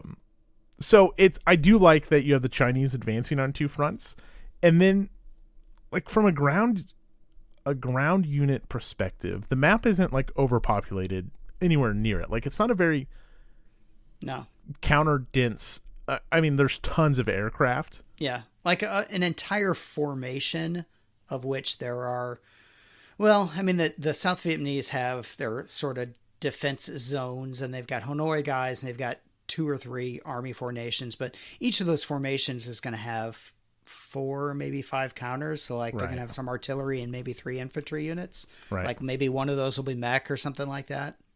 And then some of the guys have armor, but there's not that much armor in the game. Nope. And I don't know what else. You have helicopters and all kinds of cool planes. Oh, you can shop for cool stuff. And that's kind of a cool thing. You can start losing victory points by And I brought the U.S. in at level 2. Yeah, we didn't even talk about that. So, like, countries can commit at different levels depending on the scenario, and that changes the victory points. And so if you want all the cool, like, U.S. guns, like, you're giving up victory points to have the U.S. fully committed. And then you can also, not only are you doing that, you can buy wild weasels, or you can buy upgraded planes. Yeah. You can say, hey, these F-15s just turned into F-35s. Right. You can buy victory points like combat effectiveness for the U.S. To like basically negate some of the surprise factor, things like that. So there is this cool like kind of opening game of cool tech, which I like. It's a fun little thing. Yeah. Which obviously is a much bigger deal if you're playing the advanced air game. But some of that comes into play even on standard. Yes. Yes, it does. Yeah. So your helicopters are on map. For the planes, for the most part, are not on map. They go in kind of a holding box, but then if they do close air support, show where they're working. But the helicopters, have to operate from air bases, and so you have to take air bases and have places. They do have a range, like the guys, the Chinese guys that come in from the far left hand side of the map. There's often a turn or two where their helicopter can't really support them because he's too far away. Supply is kind of a fixed thing. If you're talking about the advanced game, I like the supply rules a lot. I think it adds a nice little puzzle because you will reach a point where you need forward supply, especially if you're the attacker. And those are just juicy targets waiting to be striked or killed. Yeah. But they have to be identified first. That's true. And so I like that component as well. I think if I summarize like just my overall thoughts are real quick, combat resolution. I love all the modifiers, the combat shifts. I love meaty combats. Yeah. And there are so many DRMs, and then first you start with combat shifts. Oh, man, one of the coolest things they've done is the randomized CRT. It's not completely random, but it's not linear, right? It's not linear. So you may roll a 3 on a really good column, and the 3 may be a take 1 loss, they take 3 losses. Yeah. Well, the 4 may be you take no losses and they take 3 losses. Yeah. Or 2 losses and they retreat or something. So you may get like a really good column, but that doesn't mean you're not going to take any results. And it's just another little like randomness because it's war. And the other little thing that I like about Next War, and this is one of my favorite all-time things, is that say I've got 5-4. So every wargamer knows that's 1-1. But it's better than 1-1. So instead of being a column over, I'm still in the 1-1 column, but I get to take that extra 1 as a DRM. Mm-hmm. I love that. I think that's great. The manipulation of the CRT in the columns is top notch in Next War. And there's chits for DRMs in there as well, so you can mark them on your CRT, which I love. I love that as well. Should we? Anything else you want to add, or is it time? So, I mean, it's not a negative. The only negative that I would say to this game, honestly, is just because this setting is not as interesting to me as some of the other ones. I mean, I look at, when you look at the newspaper, Taiwan looks like it could happen at any time. India, Pakistan looks like it could happen at any time. This one feels like more of a, hey, this would make a cool game, but I don't necessarily see this happening. It's not that I'm waiting for a war to happen so I can play it out on a map, but for some reason this one, the setting itself is not as interesting to me as some of the others. Yeah, I guess usually we talk about negatives. The biggest negative of Next War is the time, right? And things get faster the more the more you play, the faster it gets. But if we knock it for other games, I have to knock it here. We played from 10 to 6, and we got through a turn. Yeah, and there are no short scenarios. I mean, there's really only 3 scenarios for standard and 3 for advanced, if I'm correct. Although I think Mitch did throw in like a silver bayonet or something just to be silly. But what it was, yeah. Yeah. But for the most part, it's just And the only difference in the scenarios is how much stuff the defender is going to get at the beginning. Well, in the advanced game. In the standard game, they are more focused, and you can play those much quicker, but I want the full experience. Yeah. And even playing by myself after coming fresh off HistoriKFest, it was still just taking me forever. Yeah. I do wish, and I told Mitch this, there needs to be a fast forward. Either, hey, here's what may happen if, like, I want day 3. Like, everyone shot their wad. This is how far the PRC have advanced. Now it's time for, like, okay, here's where the PRC has drawn their lines. Now here comes the U.S. Because if it takes you 12 hours to get to the U.S. finally arriving in force, like, you always have to go through those 12 hours. So whether it's randomized, whether you provide 12 tables, here's what happens in the air game, here's what happens on the tracks, here's what happens at sea, here's what happens at yada yada yada, and now you fast forwarded 3 turns. I just want that option. It's not like a deal breaker. I mean, you could have a scenario where China has conquered North Vietnam and the Allies are basically seeking to, relieve it at this point. Well, that's kind of what you're doing. Yeah. Here's the invasion, here's how far because that's how the game is.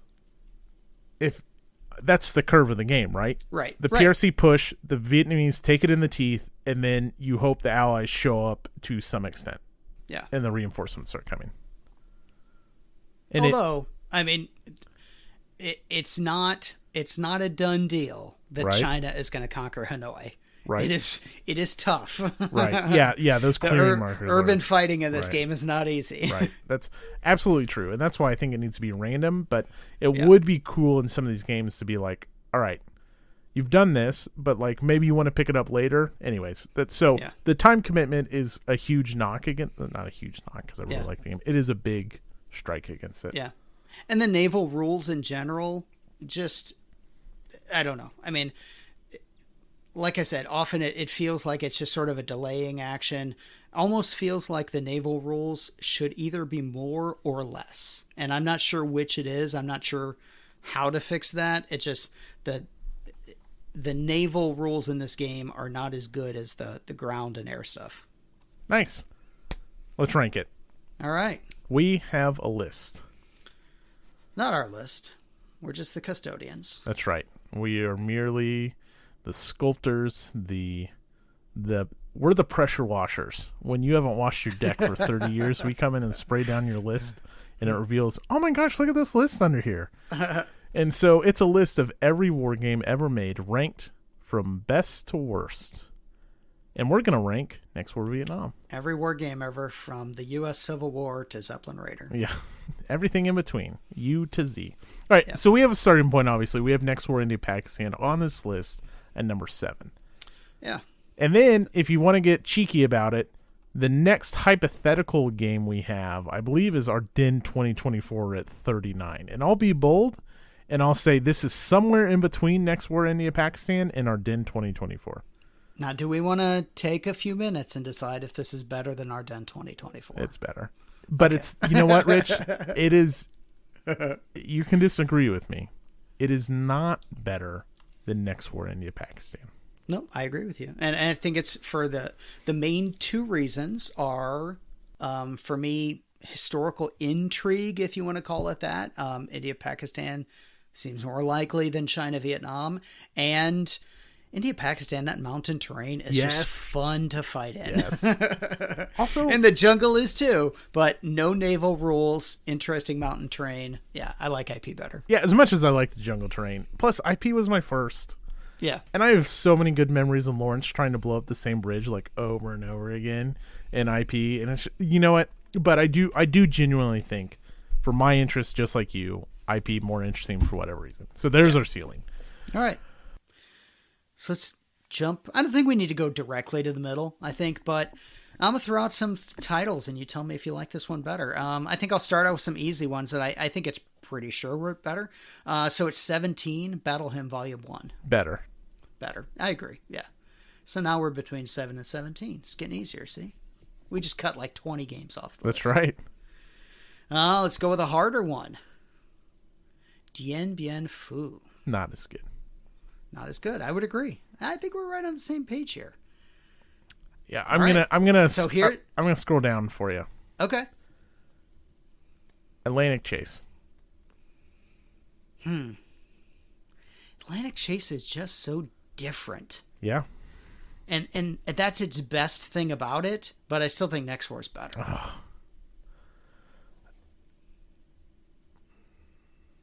I think the best war is better. The best Next War is better than Atlantic Chase. Yeah, I see what you're saying, yeah.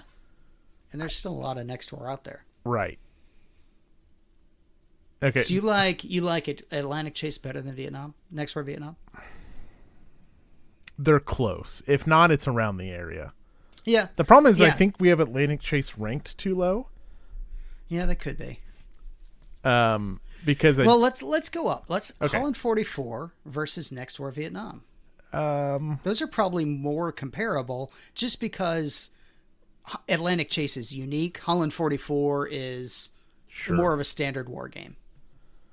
Next War Vietnam. Yeah, see, that's where we run into the problem because Atlantic Chase is below Holland 44. Yeah, I also think Atlantic Chase is better than Holland 44. I think we have a rerank coming up. Yeah, that'll happen. So Thunder in the Ozarks, somewhat of a standard game. I mean, it's a chit pull. It's interesting. I think Next War Vietnam. Yeah. Nevsky, another very unique game. Now, this one's harder to compare to Next War. Thunder in the Ozarks, Holland 44, easier to compare to Next War than Nevsky is. Oh, man. Thunder in the Ozarks, though. Thunder in the Ozarks is chit pull.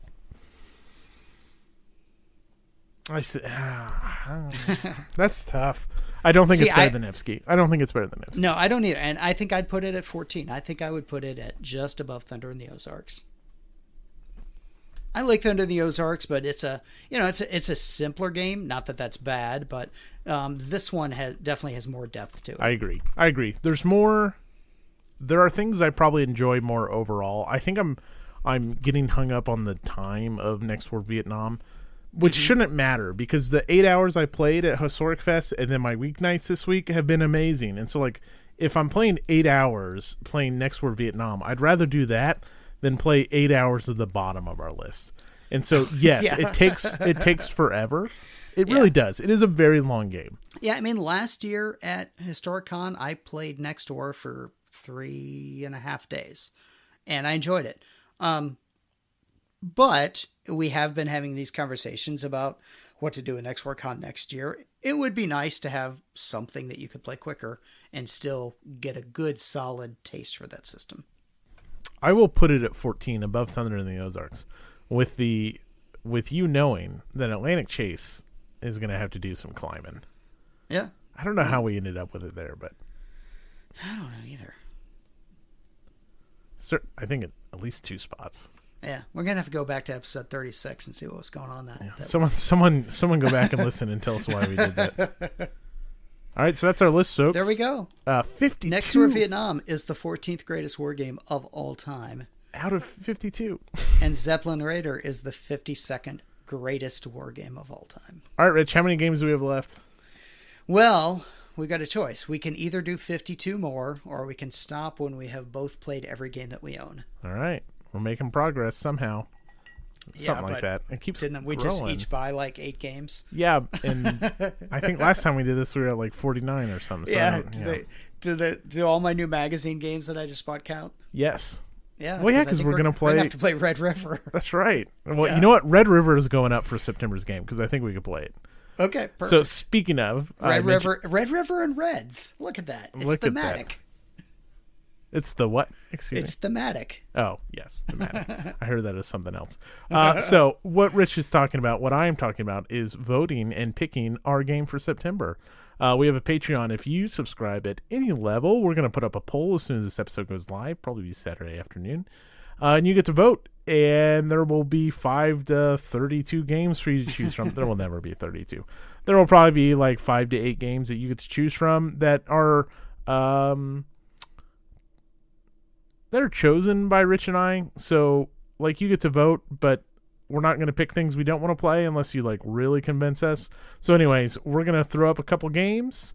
And how it works is we stump for 2 of them that we want to play most. And then there's some other backups.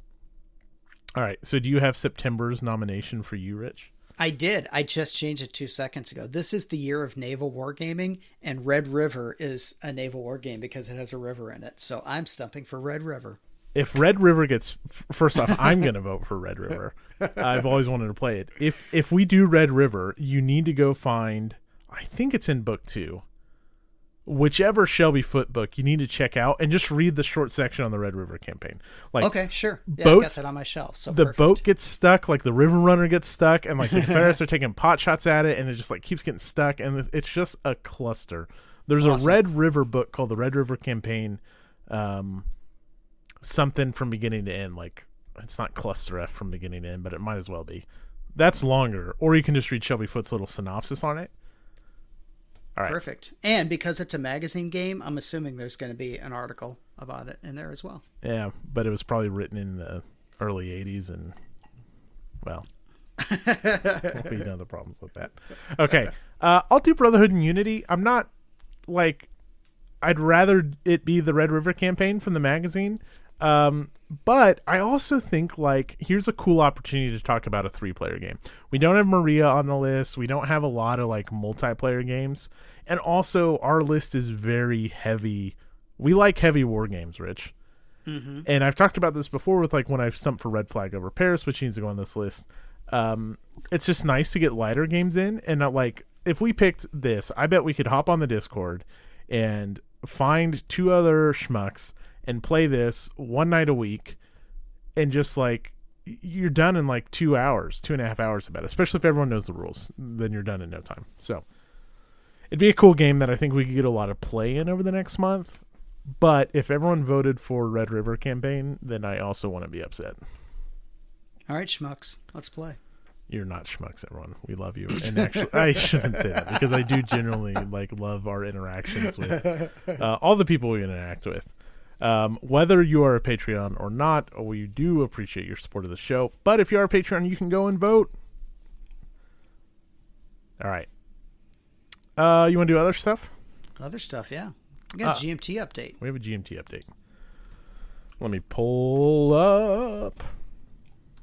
I wouldn't say it was a GMT update that necessarily blew me away, but there was an update. Yeah, there was. And did you see an update from the designer of Next War today on Twitter? Yes, the Supplement 3. Yeah. Yeah, I saw that. I've been waiting for that. Yeah, in fact, so I already own Next War Poland. Right. Same. Correct me if I'm wrong. I'll see him. We're going on a bike ride tomorrow morning. But I think... So Poland 2.0 is coming out, but I think if you get Supplement 3 and you have Poland... You've got Poland 2.0. So that's my understanding. That. I'm sure if we're wrong, we'll hear about it. But that's my understanding as well. Yeah. So Poland 2.0 and Supplement 3 coming out. Hey, speaking of India, Pakistan. I think Taiwan's going to get a reprint too. Speaking of India, Pakistan, the winner of Next War Con got an instant copy of India, Pakistan. Yeah. Which, good luck finding that. I know. All right. Let's do the update. So this came out just over a week ago. New P500s? Seems like that's always the first thing I look at. Yeah, right. Yep. Okay, so we had a new American Revolution tri-pack. I love the first tri-pack. So Monmouth, Germantown, and Newtown.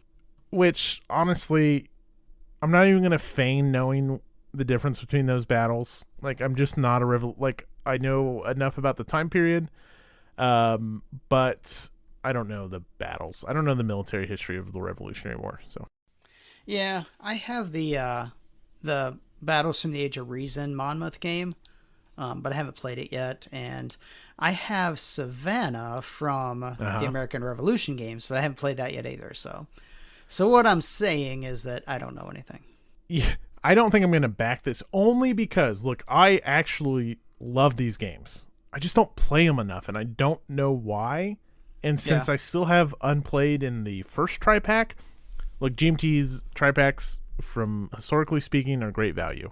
So if this is your jam, I'm sure it's good. But like, I have unplayed games of these, and I never get them to the table. No fault of the system. I highly recommend it. It's just, I don't know, it never comes out. And we had a new game. Yeah, this one is new. Iron Storm? What do you think about this? World War One. I mean, it's not something I'm going to P500, Okay. but it's going to be on my radar. You Yep. know, like if I hear good things about it, I'll pick this one up when it shows up at Miniature Market. Yeah, game designed by Edgar Edgar designed this. Is that a name we know? Doesn't ring a bell. No offense to Edgar. How I should have phrased that is, has Edgar designed games for GMT in the past? I'm checking. No, I believe this is at least their first game with GMT. So Okay. I'm totally down for like new and innovative stuff. I mean, look at, not that Volko's a new designer, but Nevsky, Atlantic Chase, Sekigahara are just games that I think of that, Sekigahara's been out for a long time. But they're new and innovative, so like if something is as successful as those, yeah, I'll keep an eye on this. And then we had Falling Sky. Yep. That's fine. Which is my favorite coin game. Not really because it's even necessarily the greatest, but it's just the one that I like. Okay. Because isn't it, well, I don't think it's the best. I mean, like if I were to rank them on what I think is the best of them, this probably wouldn't be one, but I just really like this one. Probably because it was my first one. Fair enough. Okay. You want to do some guessing without anything to back up our guesses? Sure, let's go for it. All right. A game with an Egyptian theme from the Napoleonic period. What? I can't parse that sentence. The only thing I was thinking when I read this is maybe a Commands and Colors game in Egypt, but you wouldn't say Napoleonic period. Well, but you had his campaign in Egypt, right? Yeah. So it was that's super interesting. Naval battles and Egyptian theme. I don't know. So to me that means it's the Egypt campaign, and which I don't know much about Napoleonics in general, specific, and even less about the Egyptian campaign. I do know that obviously there are some big naval battles there. So yeah, well, it was or it's a swerve, and this is a Euro game, and it's about discovering the Rosetta Stone. Oh, who knows? Probably idea. not that. I like probably your not. idea. Yeah. All right. A new smaller box game for the GBACW players. Rich, is this when we finally get to play GBACW? Well, no, I'll probably get to play it when I play the game that's on my shelf here, but sure. I mean, it depends on what battle it is. Maybe it's going to be maybe it's what? So obviously Shiloh, I've already got. What would get me going on a smaller well, the Battle of St. Louis. There we go. How about the Red River campaign? Yeah, there we go. I'd take that one too. A modern tactical battle game with a combined arms emphasis. All right. Just talked about Red Platoon and the Outpost. That would be something. I don't know. I feel like it's really hard. Combined arms, though. Well, combined arms may just mean tactical, and then you factor in air support. Because if you're talking modern, air has to be an element to the tactical game. Yeah. My problem with this is and I've toyed around with, I think the Red Platoon, the Cop Keating is such an interesting story that it would make an interesting game. But who wants to play, especially when you're in tactical? I don't know. Do people really want to play as any, and I'm going to, put quotations around it, the bad guys in any modern tactical scenario? Saying, yeah. Not that it won't have interesting choices, but you almost think it would have to be hypothetical though, because there's not a whole lot of modern wars that are fought with a lot of combined arms. I think. Well, I mean, you gotta, obviously, there's a big one going on right now that I don't think they're touching. Right, but you know what I mean. Well, I mean, who's to say it's not Iraq or Afghanistan, which I'd be super interested in. It's just still one person is going to be left playing. I mean, it's the same issue with. I mean, you could do Afghanistan, and you could make rules for insurgency and everything. But I mean, if you did Iraq or something, I mean that. If there were no battles that would be interesting to both players. I mean, much less having one guy play the quote bad guys, but well, you don't have to do. I mean, even just small engagements. I mean, when you read about, once you go read the 2 books, and then if you read, I read some other book that was about some special forces guys that got stuck on the top of a mountain. Like, the interesting thing that I think you could do with modern when you're talking tactical is you're dealing on, for the U.S. forces, you're doing like such a small scale that, let's just say you're doing Afghanistan, like you may have 12 guys against 50 Afghanis or something like that. And so I do think it like does change the scale. Like, you're not dealing with big old stacks in ASL or something like that in this. So it's like really zoomed in. And now I've completely lost where I was even going with that. I'm very curious to see where this goes, because I've had an interest in like, what would a modern tactical game look like that, one, is interesting for both sides to play, and 2, does incorporate air, because there's this whole like management of every piece of equipment in the air, from drones to helicopters to like the big ass things flying in the clouds. You know, like that has to be managed by someone on the ground or someone up in the air. And so like, what would a game like that look like? I think if they pull this off, it's gonna be super interesting. I just have no idea what it's gonna be. Oh, speaking of which, last weekend, Mitch was showing me some stuff from ATS Modern. Yeah, which looked pretty cool as well. But well, I'm curious. Told him I'd play that with him, since I like ATS. I've enjoyed playing it. I'm not gonna trade ASL for it. Sure, right.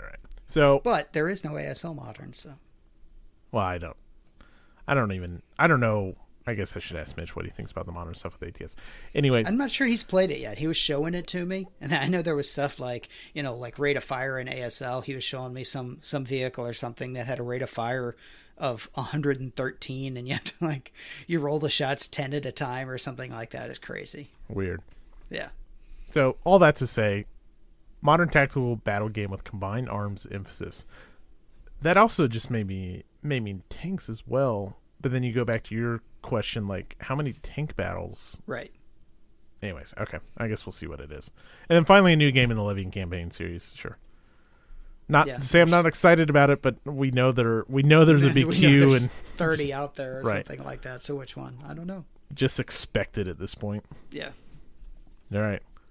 All the more reason to have Levian Campaign Fest next year in KC. That's right. Okay, real quick, I just wanted to, and this isn't like a gotcha news. I think this is just a sign of where things are going. So Randy from Legion Games had a update on Most Glorious Chance, or whatever that solo naval game is we talked about at the beginning of the year. Looking forward to that. I think it's going to be delayed, but he had a closing remark that said, the not so good news is that with price increases and everything, and I mean everything, we'll have to reassess the price of the game. I just got a price quote for our next box, Skyhawk, and I'm still recovering from sticker shock. And so I think the point is they are reassessing what their CPO, their P250 system basically, and what that means for prices. I don't think this is shocking to anyone, but it is kind of an interesting, like, when are we going to feel the ripples of the highest inflation in 40 years in our wargaming hobby? And I know that games have gotten to be more and more expensive, especially from Compass and GMT and MMP's bigger games. Those all sting. It is refreshing. Like, remember when Bayonets and Tomahawks came out? That was like a $40 game. Yeah. Which is just insane. So, I don't know.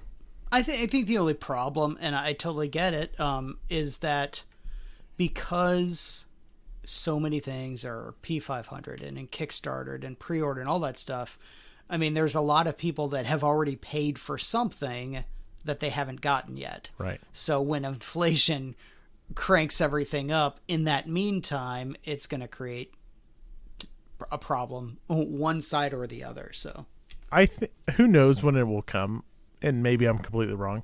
I think at some point there's going to be just a big push against, and I know that companies need it. I get it. It's different than video game companies, but at some point, gosh, I remember growing up, and when I was in middle school and high school and even college, like midnight releases, and you had to have it pre-ordered. Yeah. And you would go to GameStop and you'd go at midnight or whatever, or get in line outside. Right. And you'd pre-order college football, which is the same release from the year before. Right. And then finally, within the last, and it still happens, but within the last 10 years, the push against pre-ordering video games, just people got fed up with it. And to a certain extent, you and I have identified publishers that we don't pre-order from anymore because we don't know what the quality is going to be. My point is, I wonder in board games, when does Peterson Games, they're basically funneling projects, money from their latest project to fund their old projects that they haven't fulfilled yet. So, of course, I will never, ever, ever kickstart or pre-order a Peterson game again. And not say that the publishers that we like, we enjoy, we haven't had issues with that. The games have all more or less delivered with the quality we want. But I think there will be a time when people stop with board games, because it is kind of ridiculous that if a game comes to you and it's crappy quality, you're going to stop pre-ordering that crap. You're going to wait to see what what people think of the game. And if things get more and more expensive, then that's less stuff I'm going to pre-order until I wait to know that the game is absolutely a home run. Now, obviously, that's different with tried and true things. You know, if a Simonich game is coming out, or a Dean Essick game is coming out, or a Volko, Mitch, name our favorite designer. Sure, yeah, I'm going to support that just so it sees the light of day. But at some point, I think board game publishers, just as a whole, are just going to have to get away from, I don't know. That's just my thought. Yeah, I might be speaking from place of ignorance, but I think part of it is it sort of creates a vicious cycle too, because once they have the money, there's an expectation of time to delivery, and they might rush stuff to get stuff out on time because they already have your money, and it just gets ugly along the way. Yeah. Well, I just thought it was interesting. I haven't had my finger on the pulse so much over the last 3 months, but just this week, just seen one Wargame publisher that I keep an eye on. I love Legion Wargames. They don't churn out as much as, kind of the big three do, but when they do churn something out, it's generally a very good game. That's kind of the first I've seen where they've at least indicated some kind of price increase coming due to the rising cost of everything. We'll wait to see, and that's not a sure thing. Listen to the quote I said. But it's at least something they're considering, that they may have to adjust either their CPO model or prices or whatever changes they make. There may be some changes in store. Speaking of Legion, did you pre-order Kim Kanger's new game? I did not. I haven't pre-ordered anything recently. As I just talked about how we need to shift away from that, you bet I did. I had signed up for the CPO for that a long time ago. Yeah. And Legion's CPO is way different. Will not be at Miniature Market though, so it won't be as easy to pick it up later. Yeah, but I can get it from them, assuming they don't sell out. Right. All right, you got anything else? No, there's no hockey to talk about. No hockey talk. So instead, we'll shout out to one of our wonderful Patreons, and we'll shout out Michael Sundberg. So thank you for being a supporter, Michael. If you want to be a supporter, check out our show, patreon.com, or check out our Patreon, patreon.com/historytable. Join our Discord, where you can join tournaments or talk about beer or Historic Fest feedback, or just hang out and pop into a PAX Premier game. There will be a link to the Discord down in the show notes. Talk about all kinds of things. We have a website. I've got a Twitter. Rich has got a Twitter. Rich, what's your Twitter? Trappier Jr. That's me. Yeah, and I'm at HistoryTablePod. All right. We'll get the poll up. We'll get the episode out, and we'll be back in September. No more 3-month waits. All right. No more babies. No promises on that front. Not this month. Yeah. No more babies in September. Yeah. All right. Thanks, everyone. Good night. Thanks.